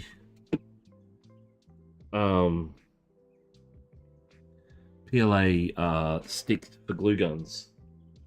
Both terrifying and genius, he says. Love battle damaging models. I think the three favorite things to do in the hobby making. My models look like they've been through war and all 5 stages of grief.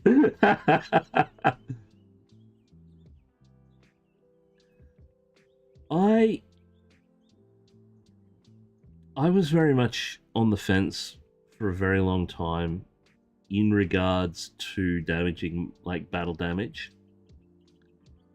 But only because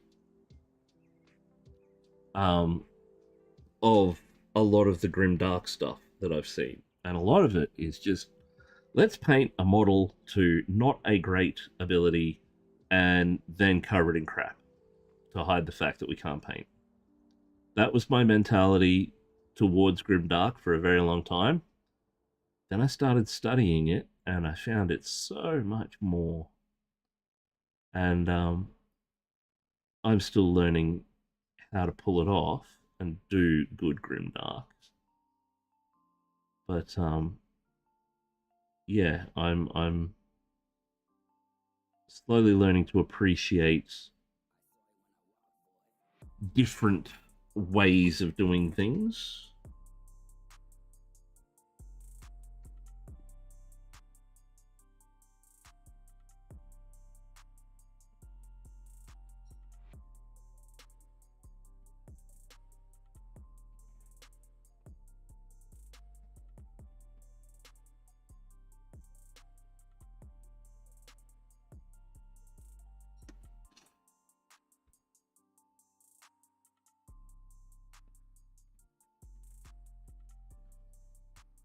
And I've been playing a bit with Grimdark on these guys, just lightly doing, because the client wanted them battle weary but still relatively new to the battlefield. So I'm trying to incorporate that.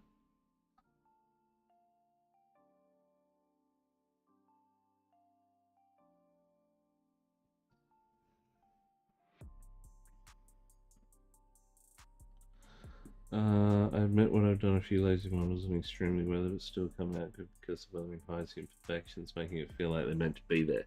Yeah, it's.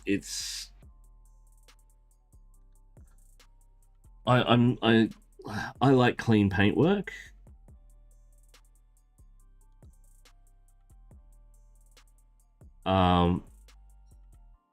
So it's very hard for me to dirty a model down. But it's something that I need to learn, and I am practicing.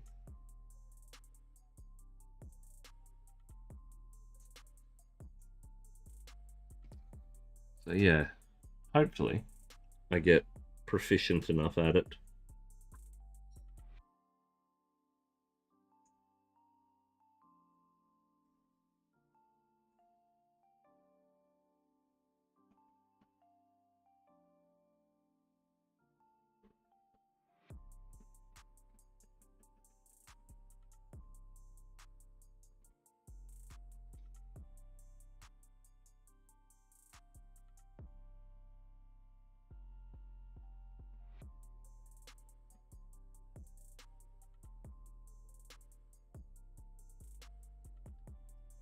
I'd like to get to the point where someone says, "Teach me this." And I can say, okay, this is what we need to do. This would be the best way to approach that particular subject.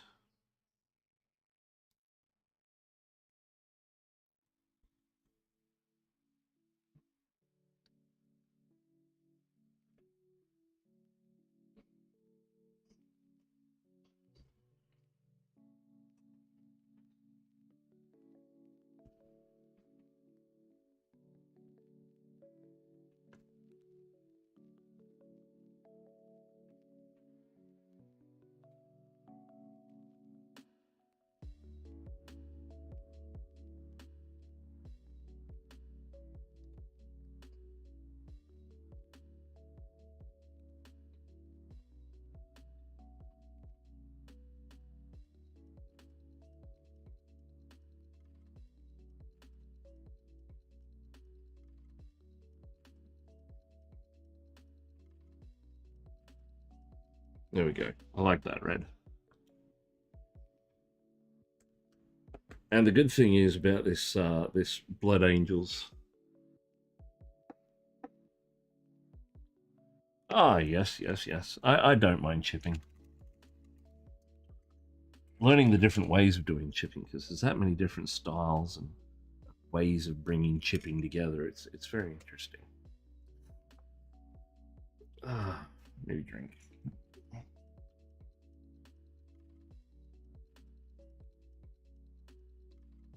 Ah.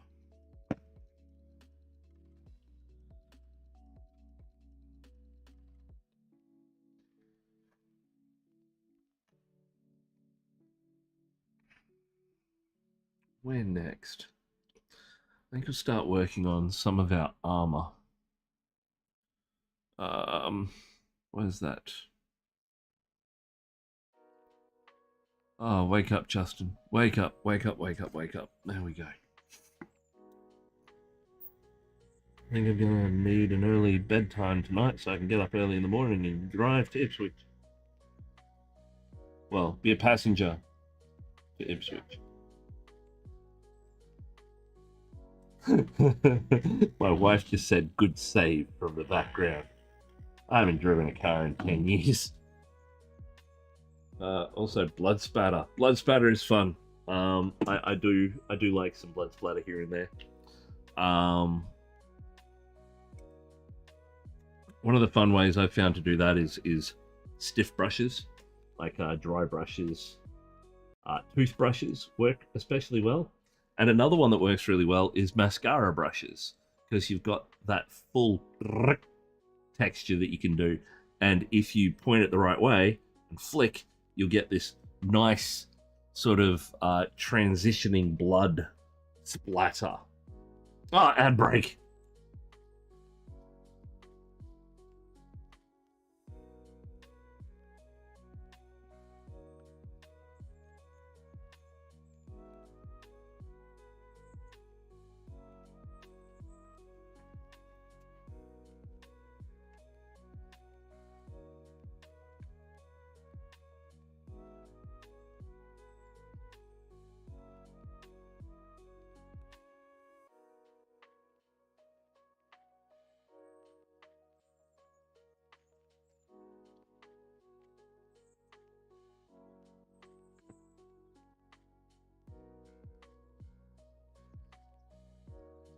Let me know when we're back. 17 seconds.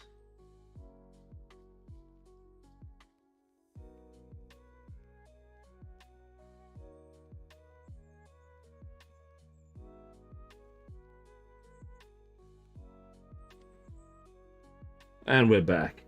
As I was saying, mascara brushes work really, really well for blood spatter because of the sort of long shape of them. You roll it in your blood paint, and then you run your thumb down it, pointing in the direction of the model, and you get this tapered blood splatter, which looks really, really good.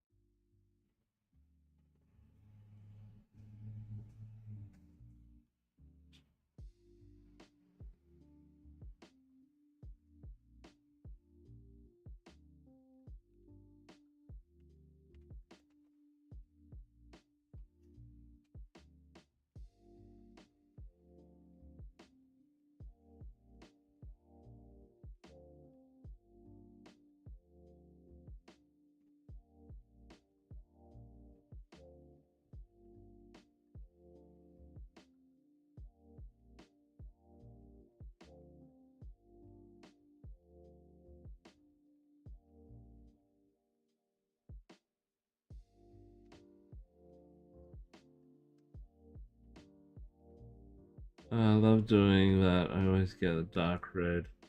I like to add water down enough so there's more liquid.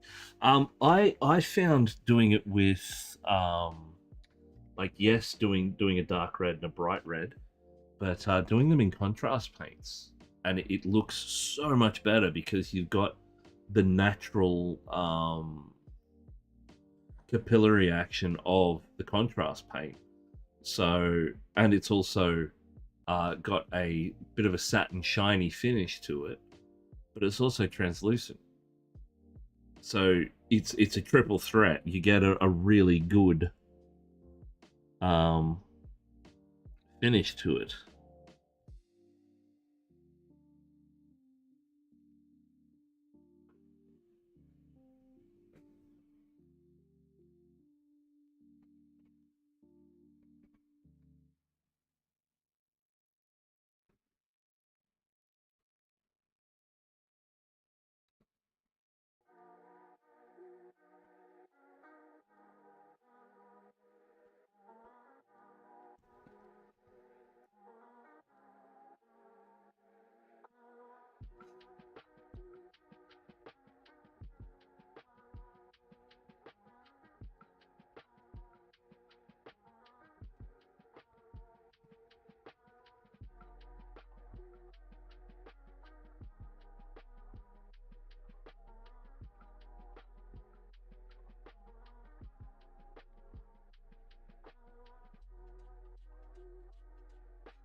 I also like doing grease and oil stains.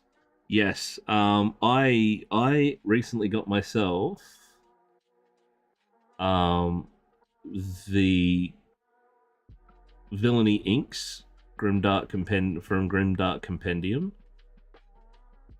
You've probably seen them on Instagram and Facebook and bits and pieces. They are absolutely phenomenal.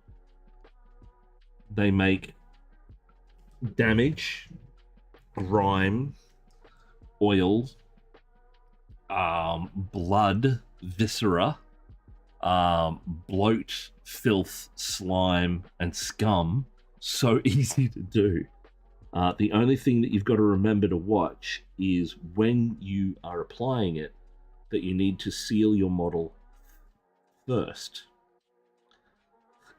If you don't, because they are a subtractive medium, i.e., you put them on thick and then you take them off with white spirit, the white spirit has a tendency to take the rest of your paintwork with it.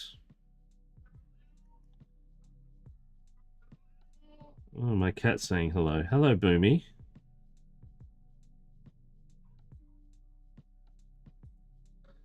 Unfortunately, he won't come around here and let me pick him up and show you to him on stream. So you just have to hear his soulful music in the background.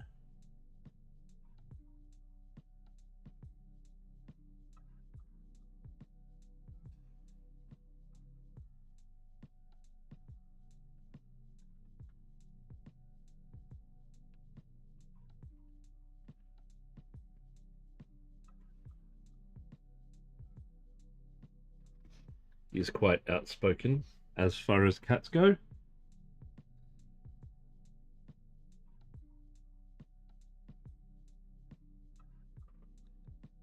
But you'll see what I mean by the various effects of the Villainy inks a little bit later on um, in on this particular piece, because I'm going to be using them to get some slightly noxious looking skin tones on the damaged side of our friend here, our horsey friend.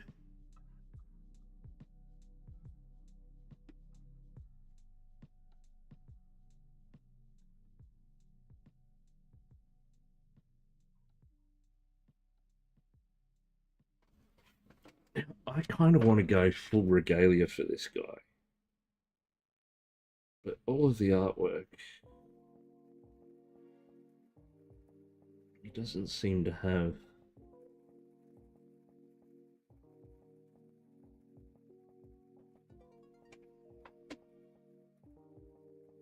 They are really cool. They are very, very cool. I actually was originally spoke to the guy, asking about them, and he was nice enough to, like I said, I need them. I'm buying a set, and he said, as a bonus, I'll throw in the courses for you. So I was fortunate enough to be able to learn how to use them before they actually arrived, which was really handy. But they've got a full YouTube channel with, like, you can buy for cheap.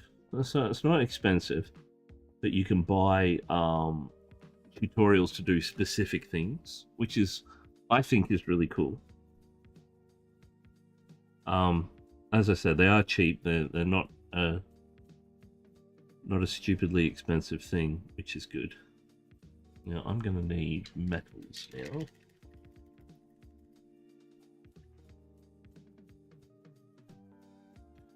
Where's black metal? Oh, black metal. There it is.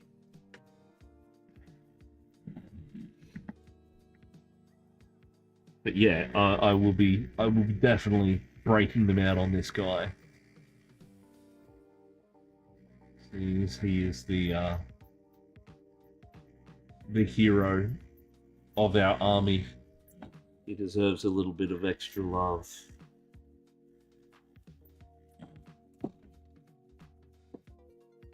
Subtractive paints are interesting in the way that the way they do things. Like, think of the typical grimdark stuff you see, whereas I've got a nicely painted model, I'm going to smear crap all over it. What you then do is get your white spirit and cotton buds, sponges, brushes, whatever, and clean up the areas where you don't want the stuff. That's it. That's all subtractive painting is. It's not a... There's not some sort of secret cabal that you must join with secret handshakes or anything. It's just taking the paint off. Put it on, take it off. Done.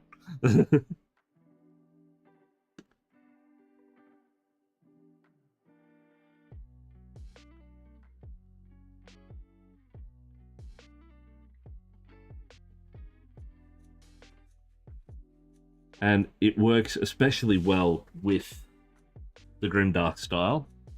It sort of goes hand in hand, but you can use it in anything. I do it, I use that particular style in other aspects, namely when I'm doing skin. I'll do a lot of subtractive work with skin. If I'm doing large areas and surfaces of skin, I'll go quite nuts on it. Perfect example of subtractive painting. If you load up my website, and I say load up my website because it has the high resolution images, and go to Amanita Shaman, the skin tones on that are subtractive painting. How I did them was, it was a layering build-up, but with those layers, I also did a subtractive ink technique to give depth and clarity to the skin itself.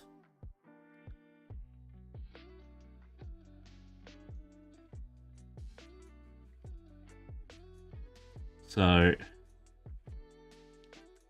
start with a base tone, usually something around a skin color, sort of a beige, peach, an off-white, something like that, depending on what tone you want to finish with. Then you seal it with PVA glue, watered down 1:1, water, PVA glue. let that dry, come back in, start your tinting with your inks.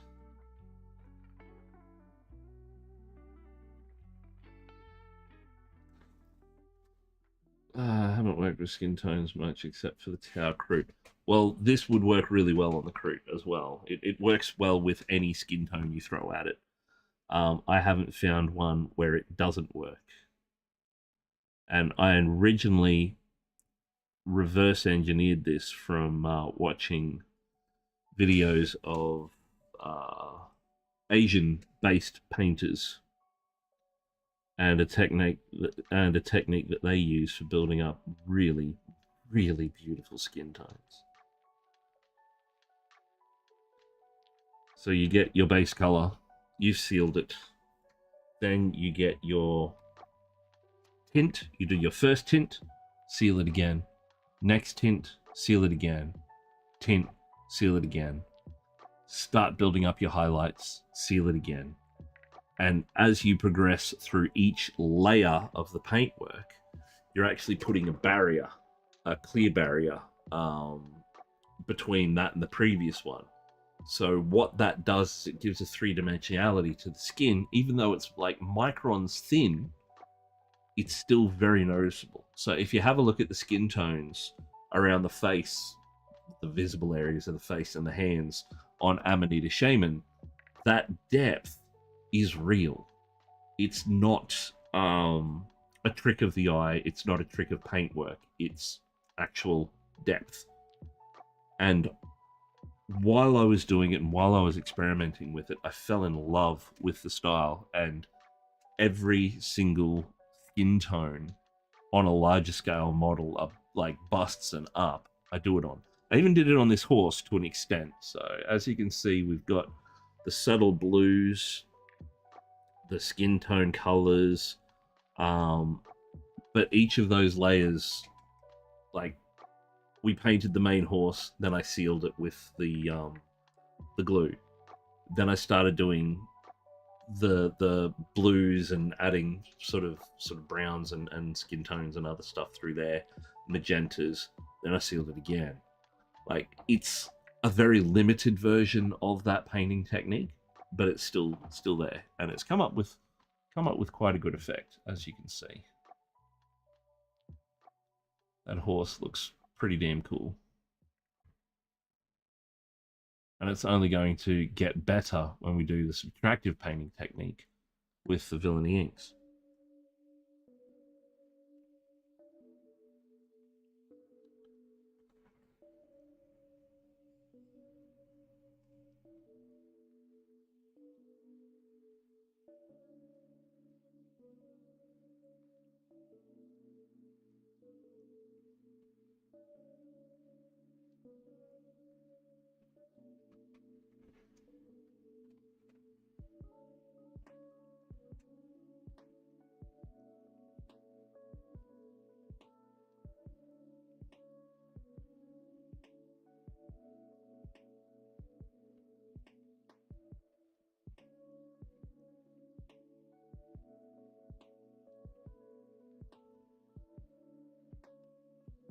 But yeah, it's just lots of little things that you can pick up along the way.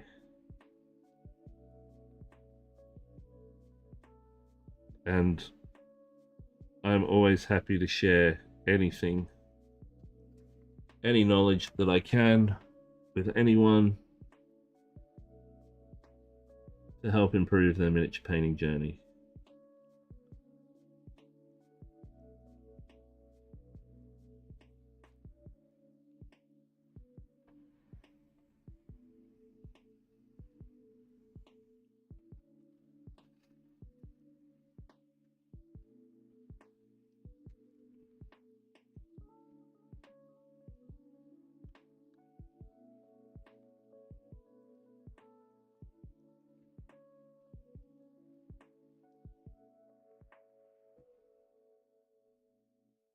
And I won't lock my stuff behind a paywall. I can 100% promise you that.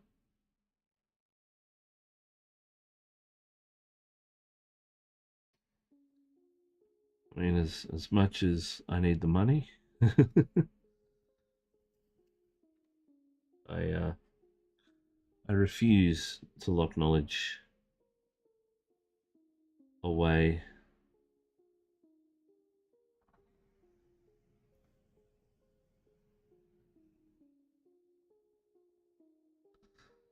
This hobby is expensive enough without having to pay someone to tell you how to paint.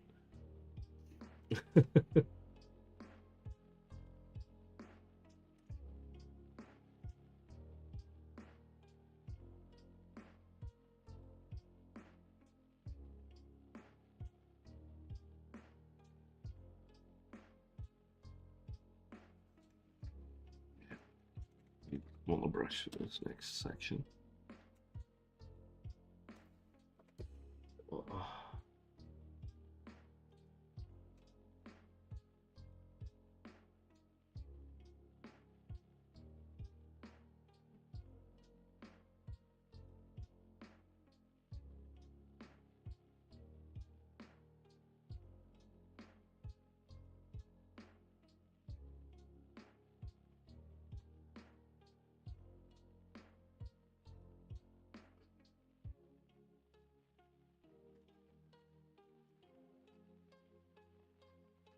Oh. Skin tones are fun. Once you get into it and start playing around and just seeing exactly what you can accomplish.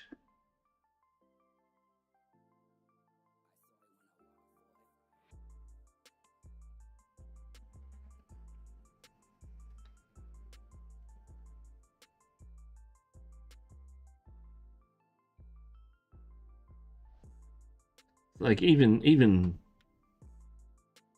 Tau, as far as Tau go, their blue skin.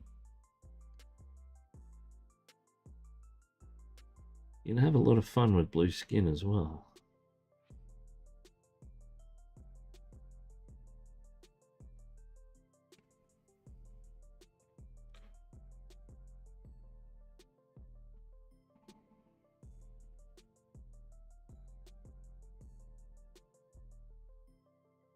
Okay, if I ever paint Dreer again, I'm making sure he's sub-assembled first.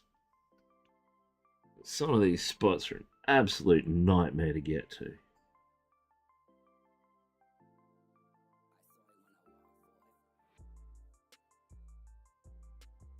But this is what you get for being a commission painter.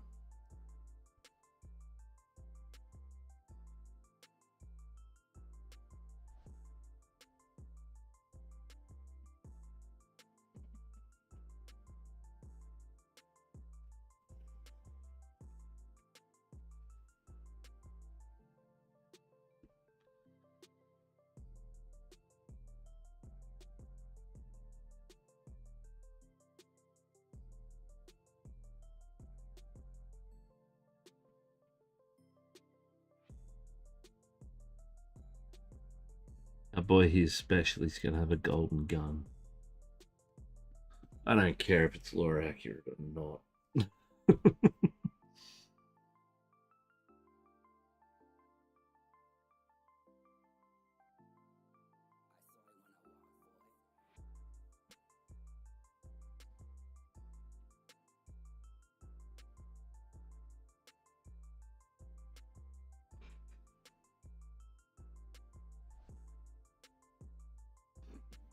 Oh, how we going out there, folks? Everybody having a good night? Or morning, depending on where you are in the world?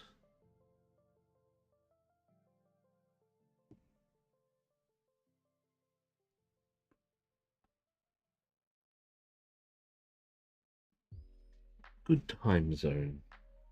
Are you having a good time zone?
Oh.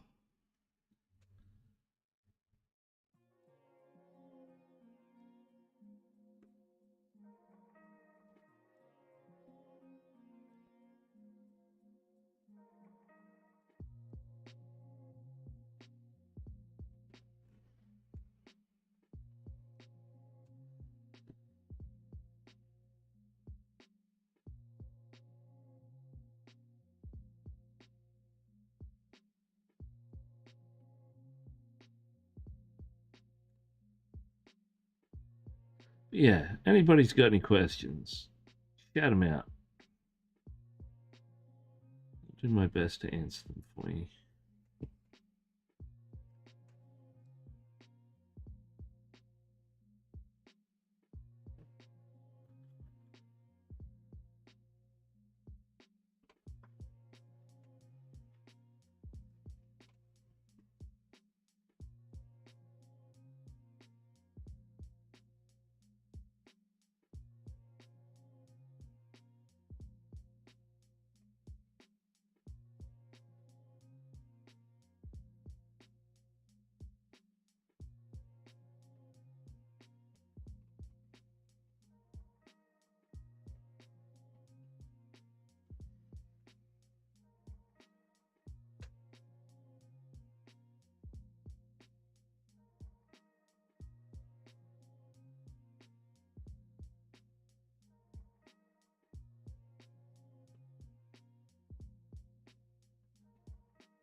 There we go, 2.5 hours.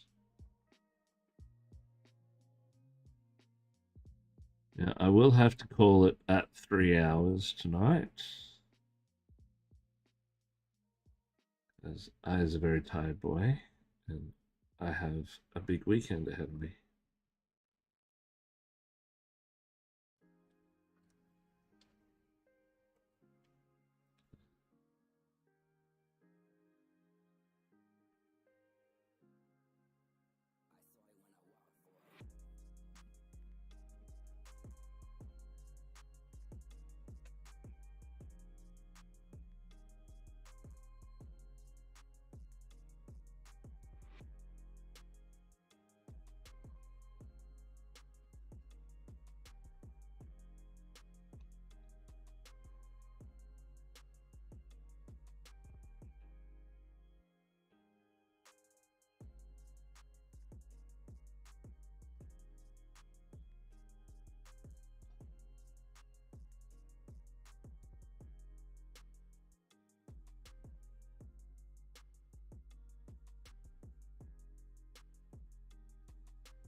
Ow!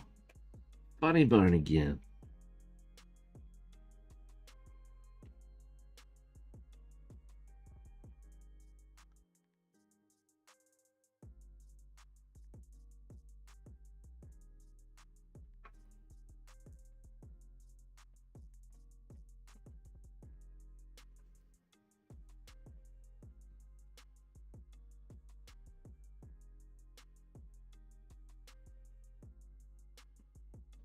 I'd actually like to like get a copy of this for myself, because he's a good model, and I think I'd really enjoy to paint him to a display level.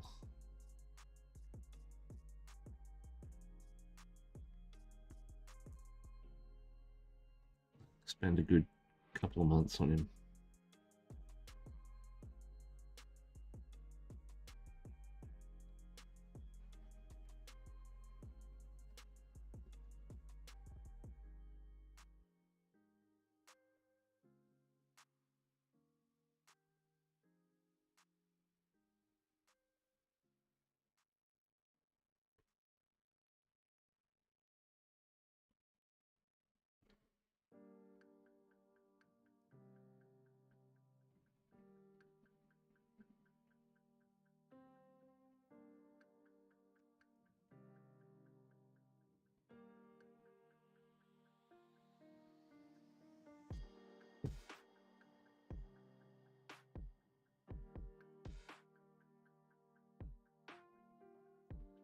Really go full on.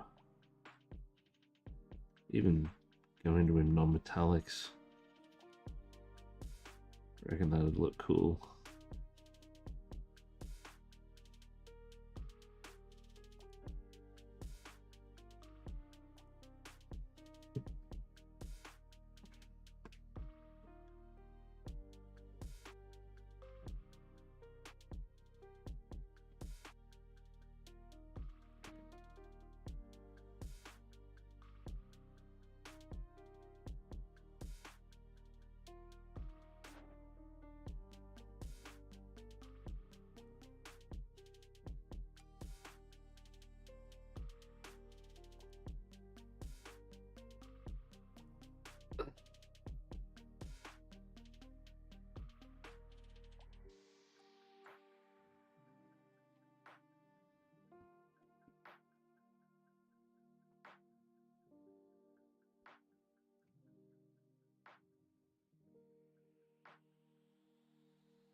I do like painting the Astra Militarum stuff.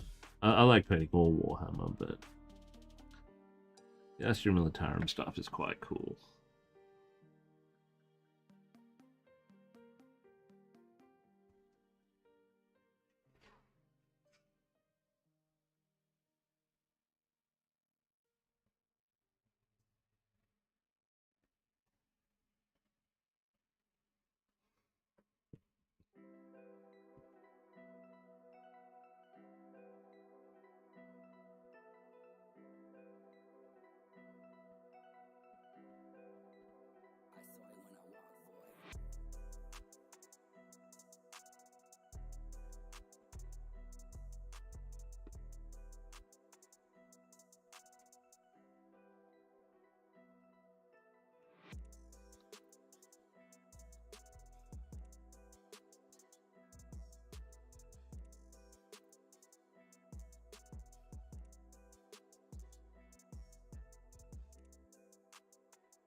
Hello, hello. How are you all? You're all very quiet.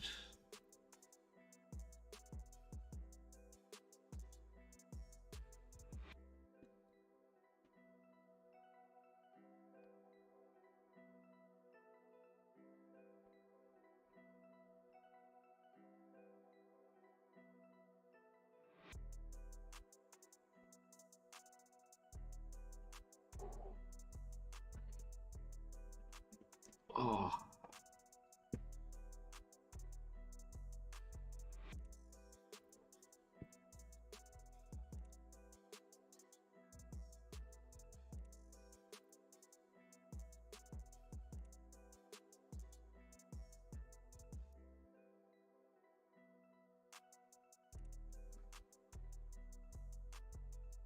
Dino Brown, hello, they're currently sending resin prints, so I'm a bit mute at the moment. Hello, Dino.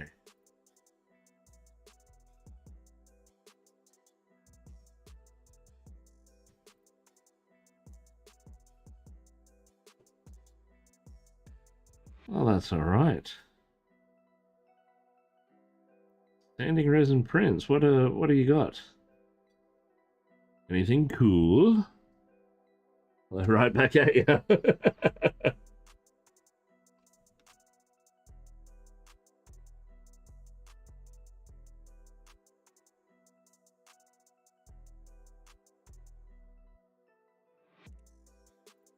Actually, sounds like my printer may have finished. I'm hoping the print succeeded this time.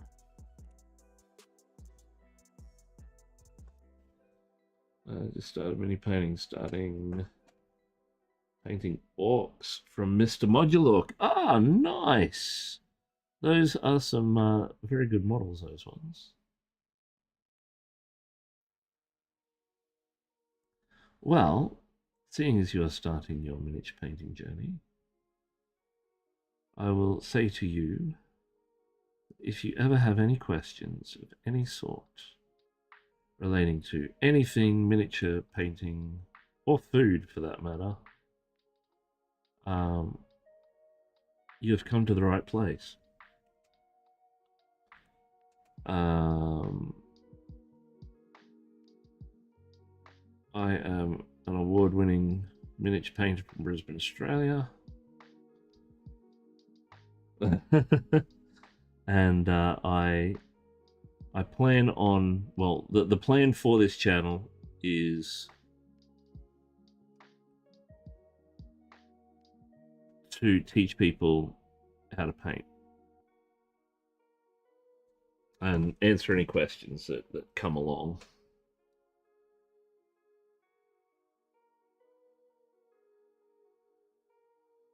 So, fire away. You can either hit me up on here while I'm streaming, or on the Discord if you go ! Discord. Central Coast just above Sydney. Ah, right, you're down in Hellgratz area. Yeah, I've got a Discord. I've got a YouTube channel, which we're currently streaming on, as well as Twitch. And I'm also on Instagram, so drop a follow on the Instagram. You can hit me up via messages on there. I'm always around doing something. Except for this weekend. I'm actually going to a painting competition this weekend. Up in Queensland here, we have the Queensland Model and Hobby Expo.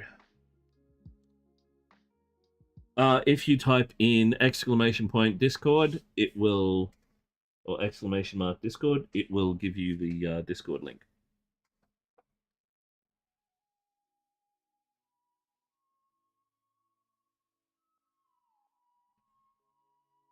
Yes, I am a cohort of big denos. Trent is actually who started me on my streaming journey, and also said I need to get to Crimson Brush. Now, I missed this year's one, but I'm doing everything that I can to get to next year's one.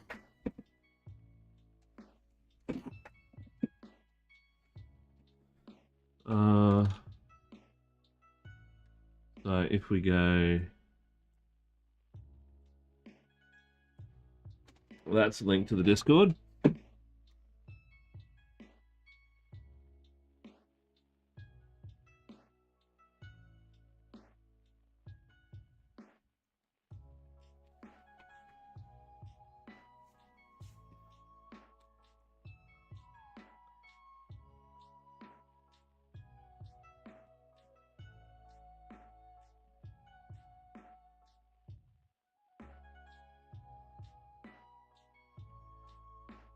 I've only been streaming on Twitch now for, well, since October of last year.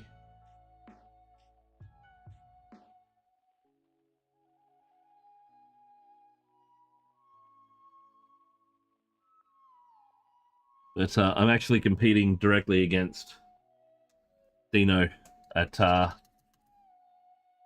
or Deno, Trent at QMHE this year. He is the diorama extraordinaire, and one of my pieces is actually entered into the diorama category. So I don't plan on winning that one. I'm pretty sure I'm going to get second because mine's a lot smaller than his. His is what? I think it's about that round by about that high. Mine's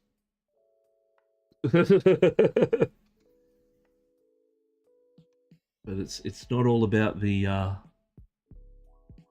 size of the dog in the fight, is it?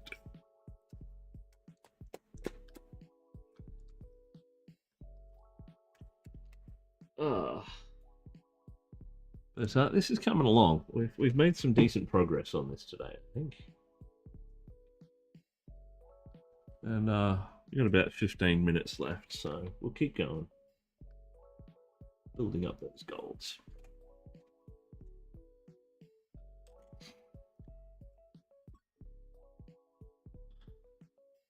Thank you very much for the follow. Electric Burst. That's a very cool name. Sounds Dragon Ball-y.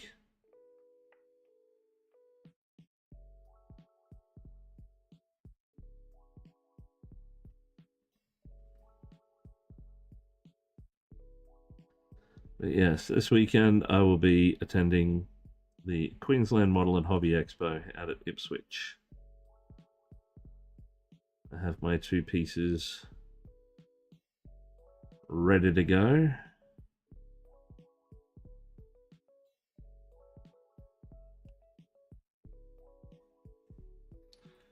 And I'm hoping I do okay. Being up against Trent and being up against Benjamin Flood, I've got my work cut out for me, but as well as the multitude of other awesome painters that attend the event, but my 2 main concerns are going to be those 2. They are the ones to beat. Sienna Vanderpoel will also be there. The Brisbane Display Painters Guild will be there as well. And I will more than likely be hanging out with them for a wee bit. My crew.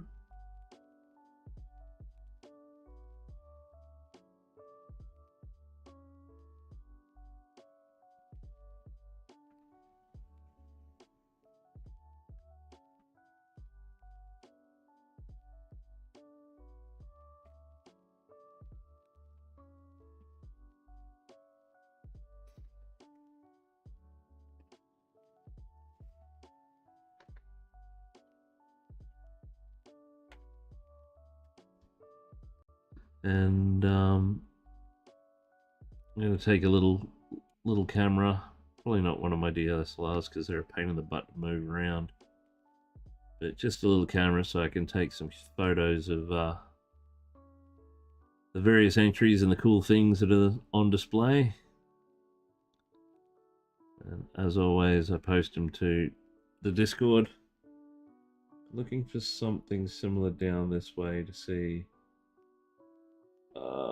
Have you been to CanCon? CanCon is the home of the Crimson Brush, which is Australia's premier painting competition. I am trying to get there. As you can see down the bottom, we've got the road to the Crimson Brush. I'm trying to get funds to get me there. Being a disabled miniature painter, it can be, well, it is an extremely expensive hobby, but when you can't jump on a plane and fly down because of medical issues, it makes it even more expensive. So we have to drive, which in today's climate, as you are no doubt aware. But as far as Sydney-based, we do have.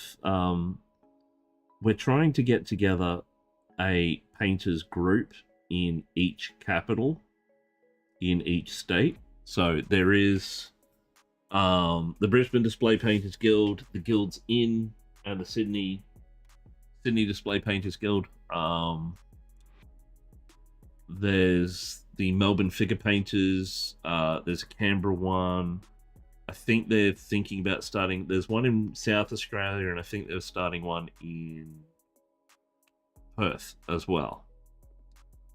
But if you like, I will find a link and send it to you.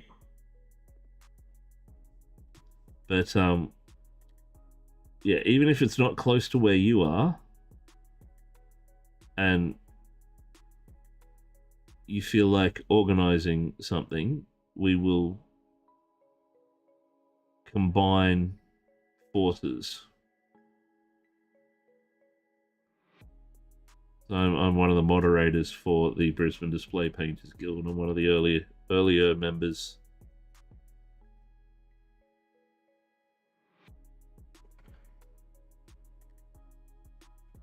And we are in touch with all the different groups. Deno is also a part of the Brisbane Display Painters Guild. He sort of lurks in the shadows.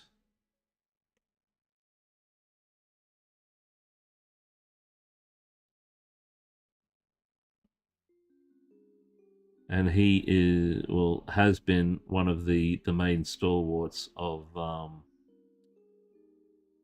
the Crimson Brush and CanCon. In amongst gallivanting around the globe and going on international painting competitions and the world first ever miniature painting reality show.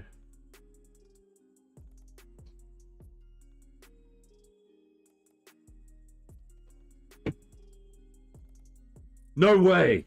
Trent, hello! Welcome first time to the channel. How are you, mate? I have to say, that last episode of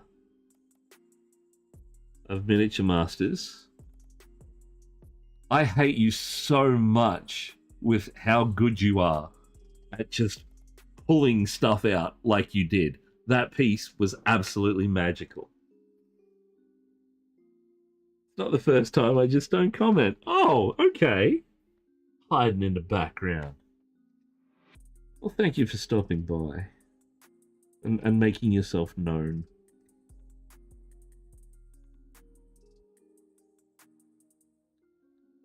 But yeah, it's. I'm trying to get to Crimson. I don't know if I'll be able to. I would love to.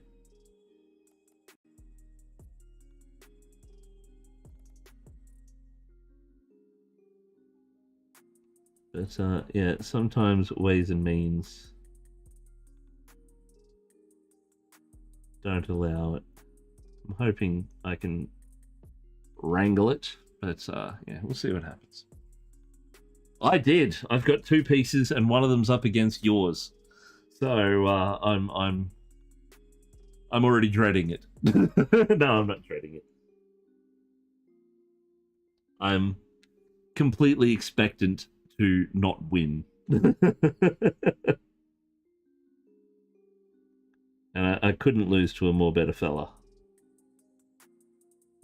Actually, I won't talk about it here. I won't talk to you about it here, I should say. I'll wait till QMHE. But I need to chat to you about something, because I think you let slip accidentally. Something that you may not have realized at the time. You'll be fine. The judges there don't like my style. What? Really? You are the... For me, QMHE is like, you are the draw card.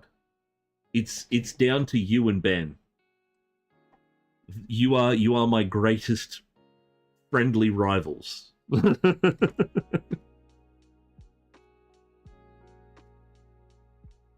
The interview, the live stream thing that you did on build paint play, I think it was. I think that's what it's called. I'm not sure. You said something, and the way you said it made it. I don't think if you realized it, but the way you said it made it seem like a certain chain of events happened, and I'll leave it at that. I'll talk to you more about it on the weekend.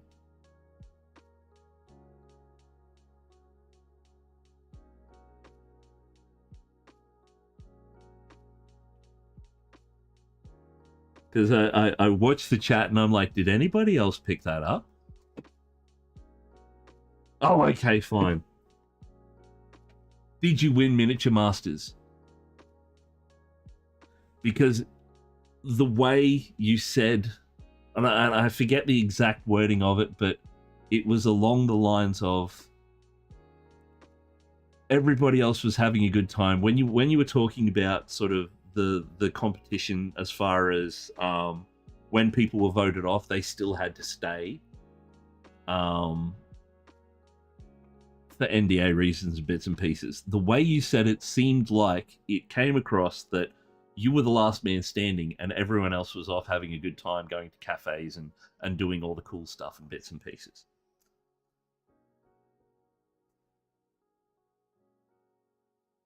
Because the way you said it was along the lines of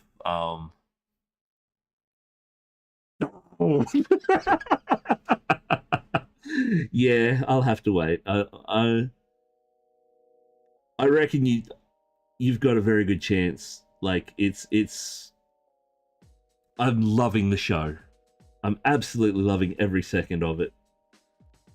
And I'm telling everyone on here that on my Thursday streams that they need to go and watch it. And even people that sort of are new to miniature painting, I'm telling them to go watch it, because the stuff that you guys are doing and the way the show is presented is spectacularly done. You've all done an absolutely banging job. And I kind of wish that while it is an elimination show, I wish it wasn't. I wish like everyone would stay and we would see all of the cool stuff that you're coming up with each week. I'm waiting for the final for them to say, and now we're going to do a diorama with like 15 plus figures from and you just go, right, it's on. But yeah, I'm loving the show, and the stuff that you are doing is just phenomenal.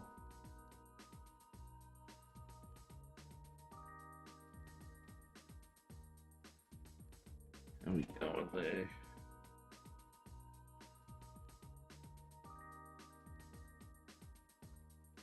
Oh, hello. I am good. Just dropped in here from Brazil. It's 6 a.m. Friday. Love your work so far. Oh, thank you very much. But all will be revealed was that I made the final. Yes, I know you made the final. Soul Game Read just dropped in here. What was that?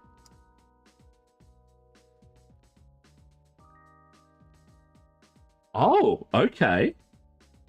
Interesting. Got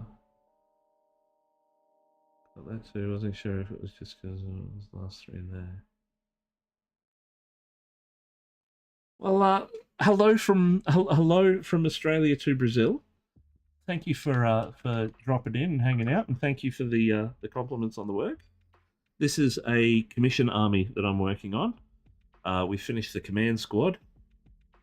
Now we're working on Lord Marshal Dreyer.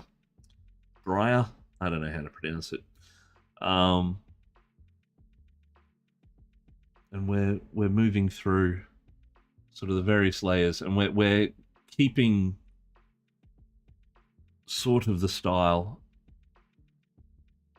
of the army while incorporating the Napoleon crossing the Swiss Alps or the Saint Bernard Pass, depending on where you are in the world, has a different naming convention. This particular artwork is the first Versailles piece of a 5-piece set by the artist, who I forget the name of.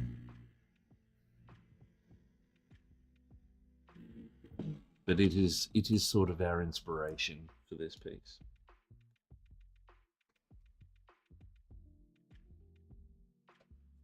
But yeah, I'm not 100% geared up for tomorrow or for the weekend, but we'll do our best. See what happens. That's all we can do, really.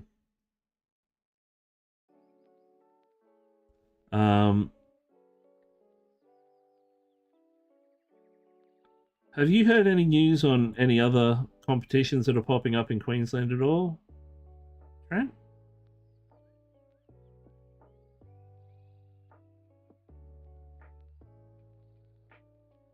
I know there's GMHX, but there was rumblings of another Queensland-based comp, like Southeast Queensland. Last one was Runex. That was in November, but it didn't run last year. Oh, okay, cool. I lead a sheltered life, so I rely on usually others saying, "Oh, have you got an entry in for?" And I'm like, "What? I didn't even know that was a thing."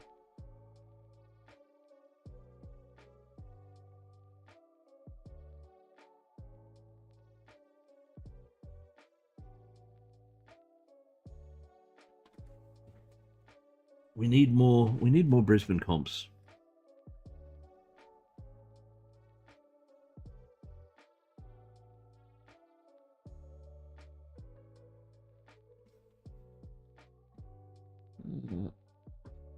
What? Oh, wait. Well, thank you. Thank you very much for the donation.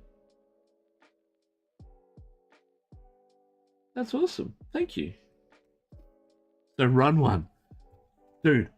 I have a hard enough time like running my stream, let alone a painting competition.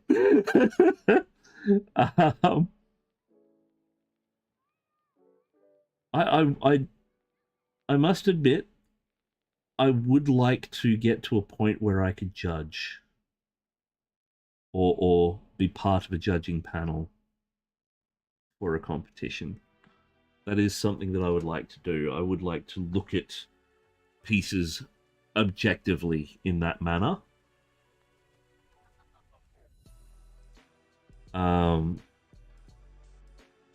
I've been armchair spectating the miniature masters, and like I know that there is a lot of stuff behind the scenes that we don't see.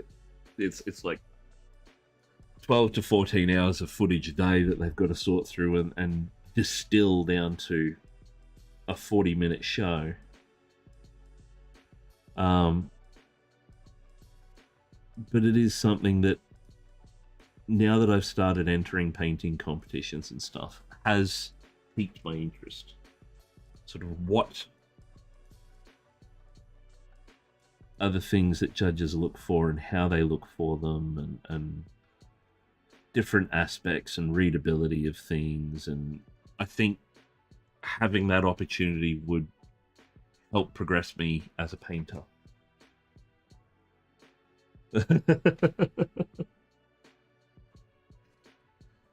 I'm not there yet. I'm getting closer every day, but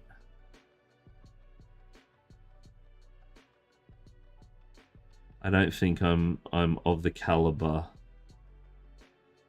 yet. And I know that the only way for it to happen is for me to take the leap, but I'm just, yeah, I'm slightly hesitant.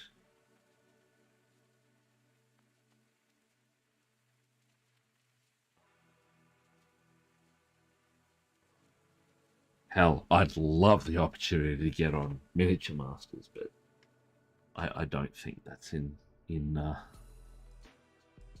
the running anytime soon, at the very least. I'd be the Maxim of the competition, completely and utterly erratic and crazy.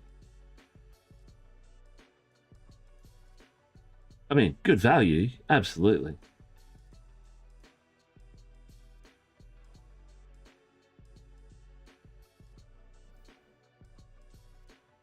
Have you finished your big diorama, the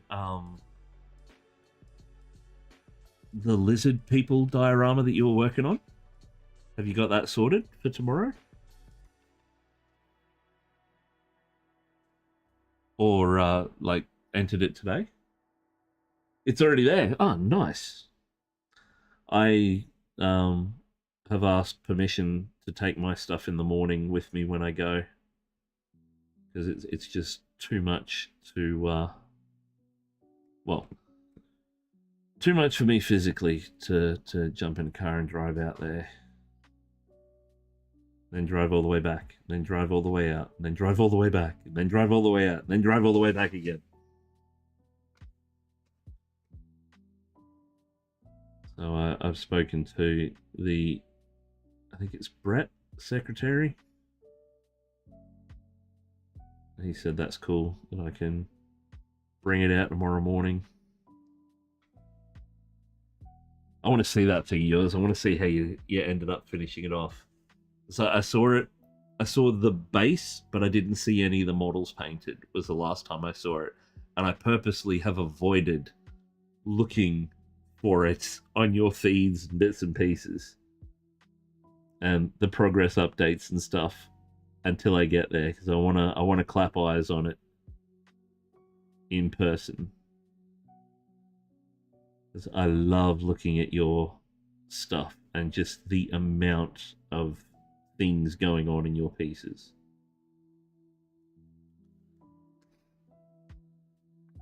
It's one of my only criticisms about the show is it, like Miniature Masters, is they don't give enough time to look at the pieces. I know we've got time after the show and when everybody posts their stuff online, but yeah, it's not a bad thing. Nothing about the show is bad, but I know that they need to cater to certain elements and audience was on the table. Ah, cool. But I will probably pull. Well, I've got a little diorama that is probably going to be up against yours, so.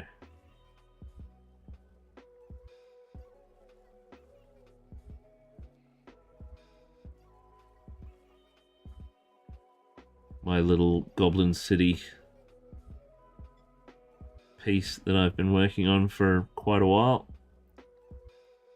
Finally done to the point where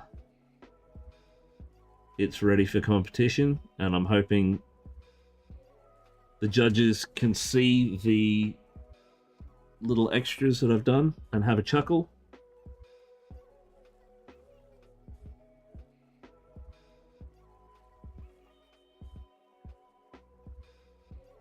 Now, question for Trent, if I may. With Crimson Brush, because I've never entered anything into Crimson Brush before, and the only other competitions I've entered are QMHE and GMHX, would I be okay to enter the pieces that I've got the 2 pieces that I have into Crimson Brush, even if they win or place at QMHE.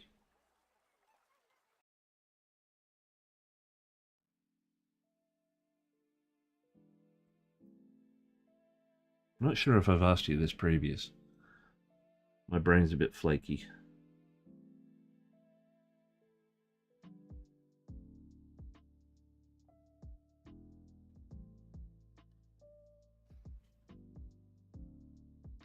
Don't restrict entries. Oh, they can't have been entered at Crimson before. Nice. I thought that was the case, but I just, yeah. My brain has a tendency of spinning out certain elements of things.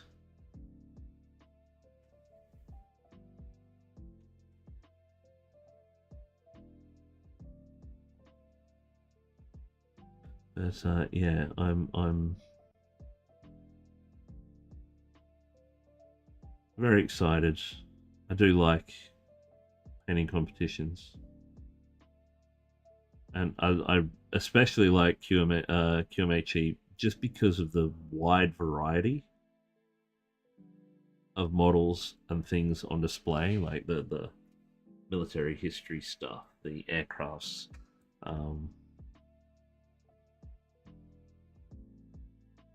things like that.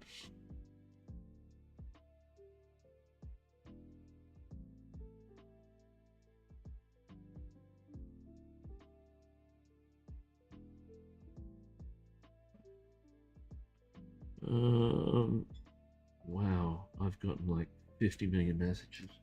Hang on, I just need to answer this.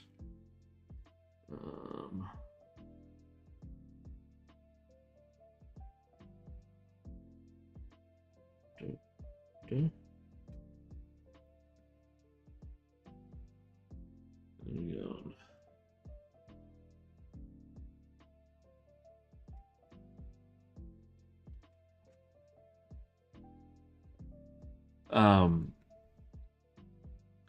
Funnily enough, I've started playing with True Metallics a lot more since watching Miniature Masters. Sort of not really something that I played around with that much, but watching that gave me some inspiration.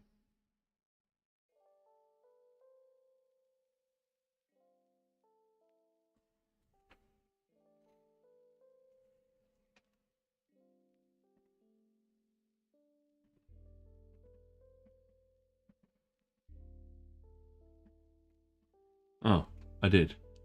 One or two, preferably one, whichever you feel like.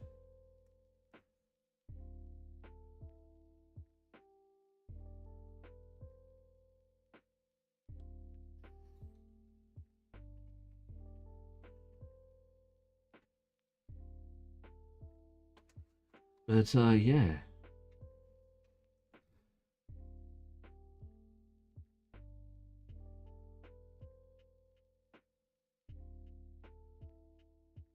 I hopefully have some cool stuff coming. I've ordered some pieces, but they're just taking forever to get here. One of the pieces is recently cleaned up at the Obscure Sculpting Awards. Like oddities and bits and pieces. It's a really cool little piece, and that's going to be one of my competition pieces in an upcoming painting competition, because it's phenomenal. I love it. I always go for the weird stuff, and this is right up my alley.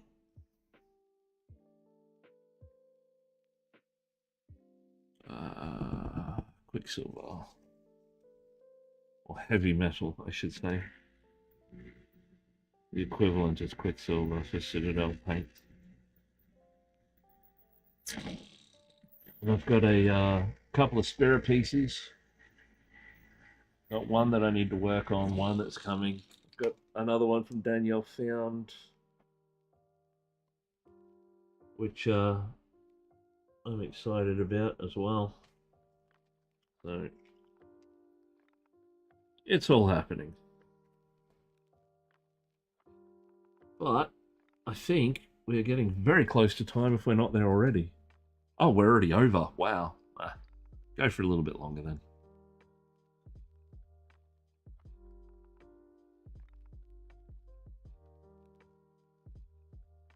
Just do this last coat on the metals. Catch you tomorrow. Yeah, definitely. I'll be stalking around. I'll be there all day, so I'll cross paths with you at some point. Have a good one. Thanks for dropping in. And have a wonderful night. Rest of the night.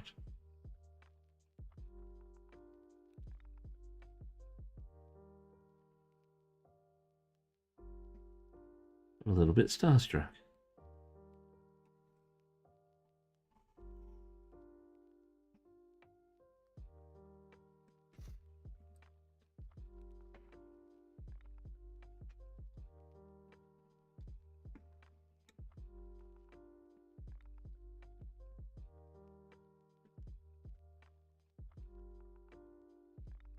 He is very much one of the painters I admire.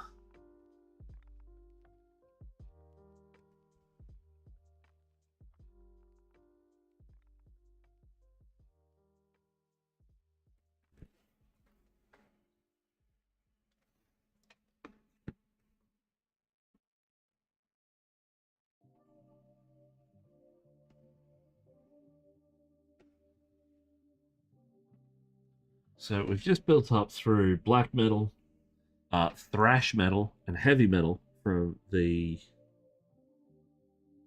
Metal and Alchemy range by Scale 75. And I've used this on our steel looking areas. And this combination helps get a really nice, highly reflective, multi-layered metal look.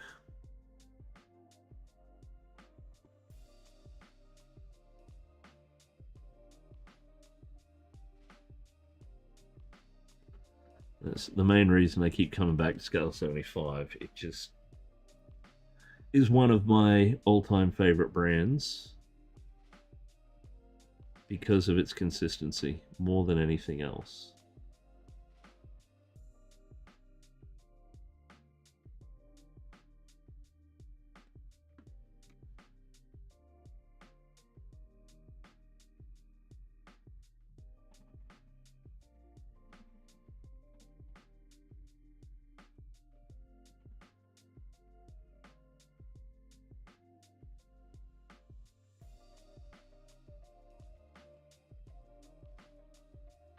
So as you can see by the metals across the model, not really nice.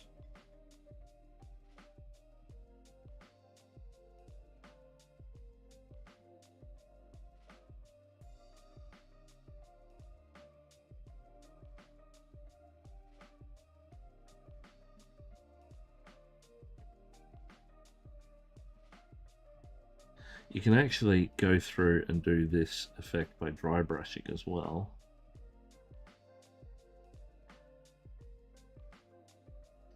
And it works just as good, but you've got to make sure you use a damp dry brush, otherwise you get like a lot of graininess across the finish of the metal, which will catch the light in odd ways, and you don't want that. You might want that. I generally don't.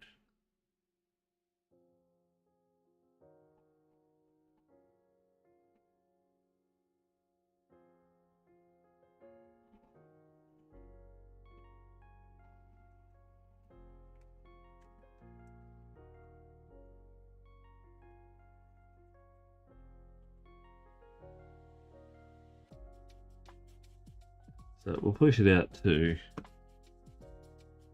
3.5 hours, and then we'll call it for the evening because I got a big day tomorrow.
But yeah, I'll get started with the preamble.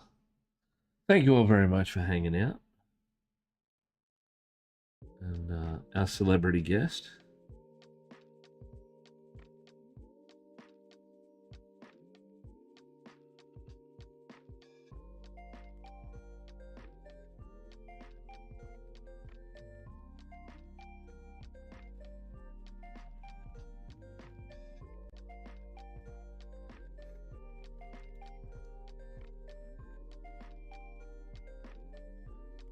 But Lord Marshal Dryer is coming along quite nicely.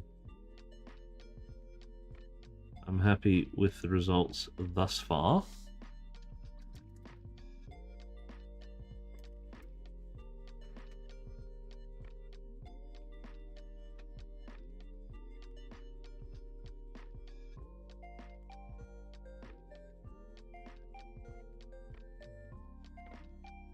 Sorry, just had to duck out of the shot there for a second, just to get the right angle.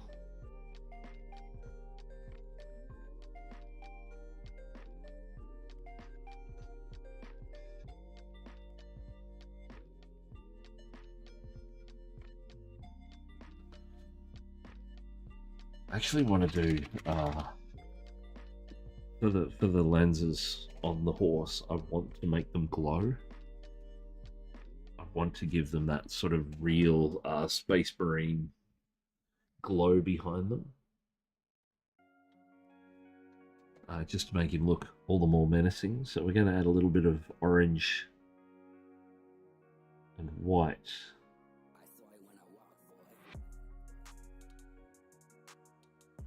Into the lenses when we do them up.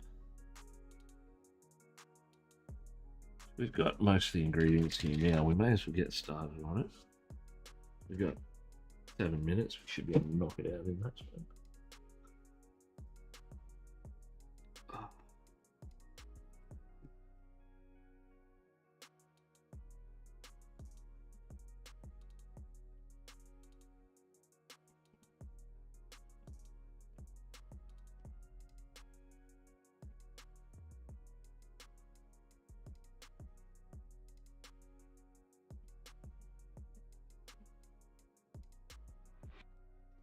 At the very least, get them underway.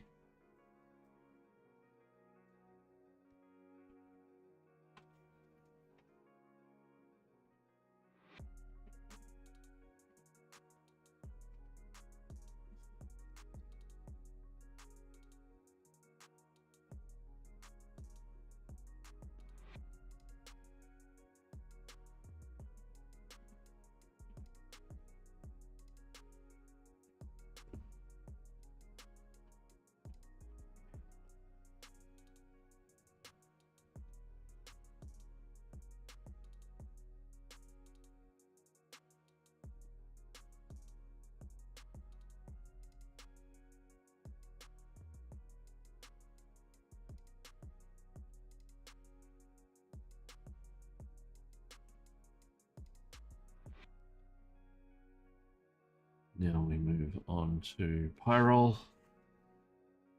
Straight pyrrole. Then we'll bring in some orange.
I'm gonna go for a bit of neon just to really punch it up.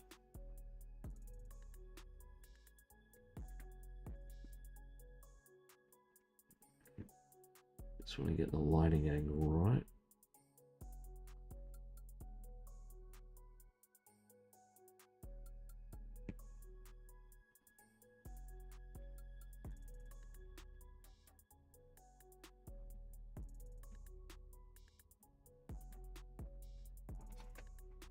Let me get a bit of the yellow happening.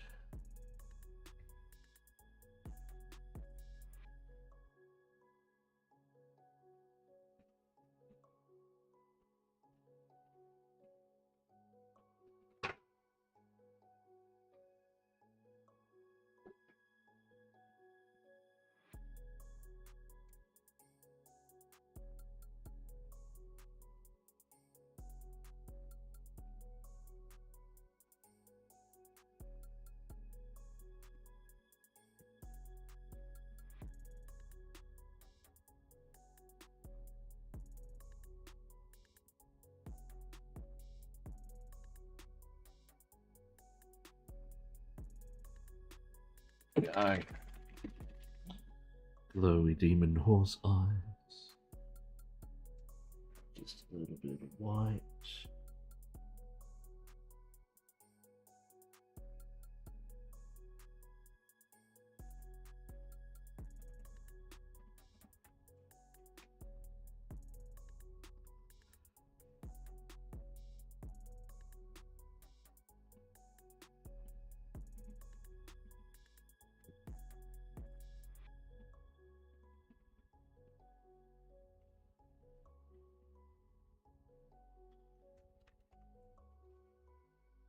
Bit of an automaton looking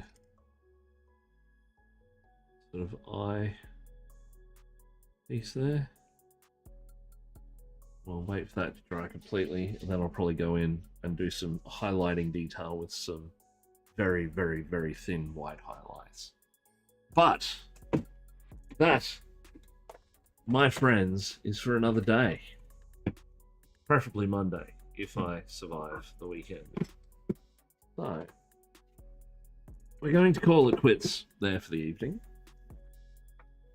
Thank you all very much for hanging out, as always. It's been an absolute pleasure to have you here.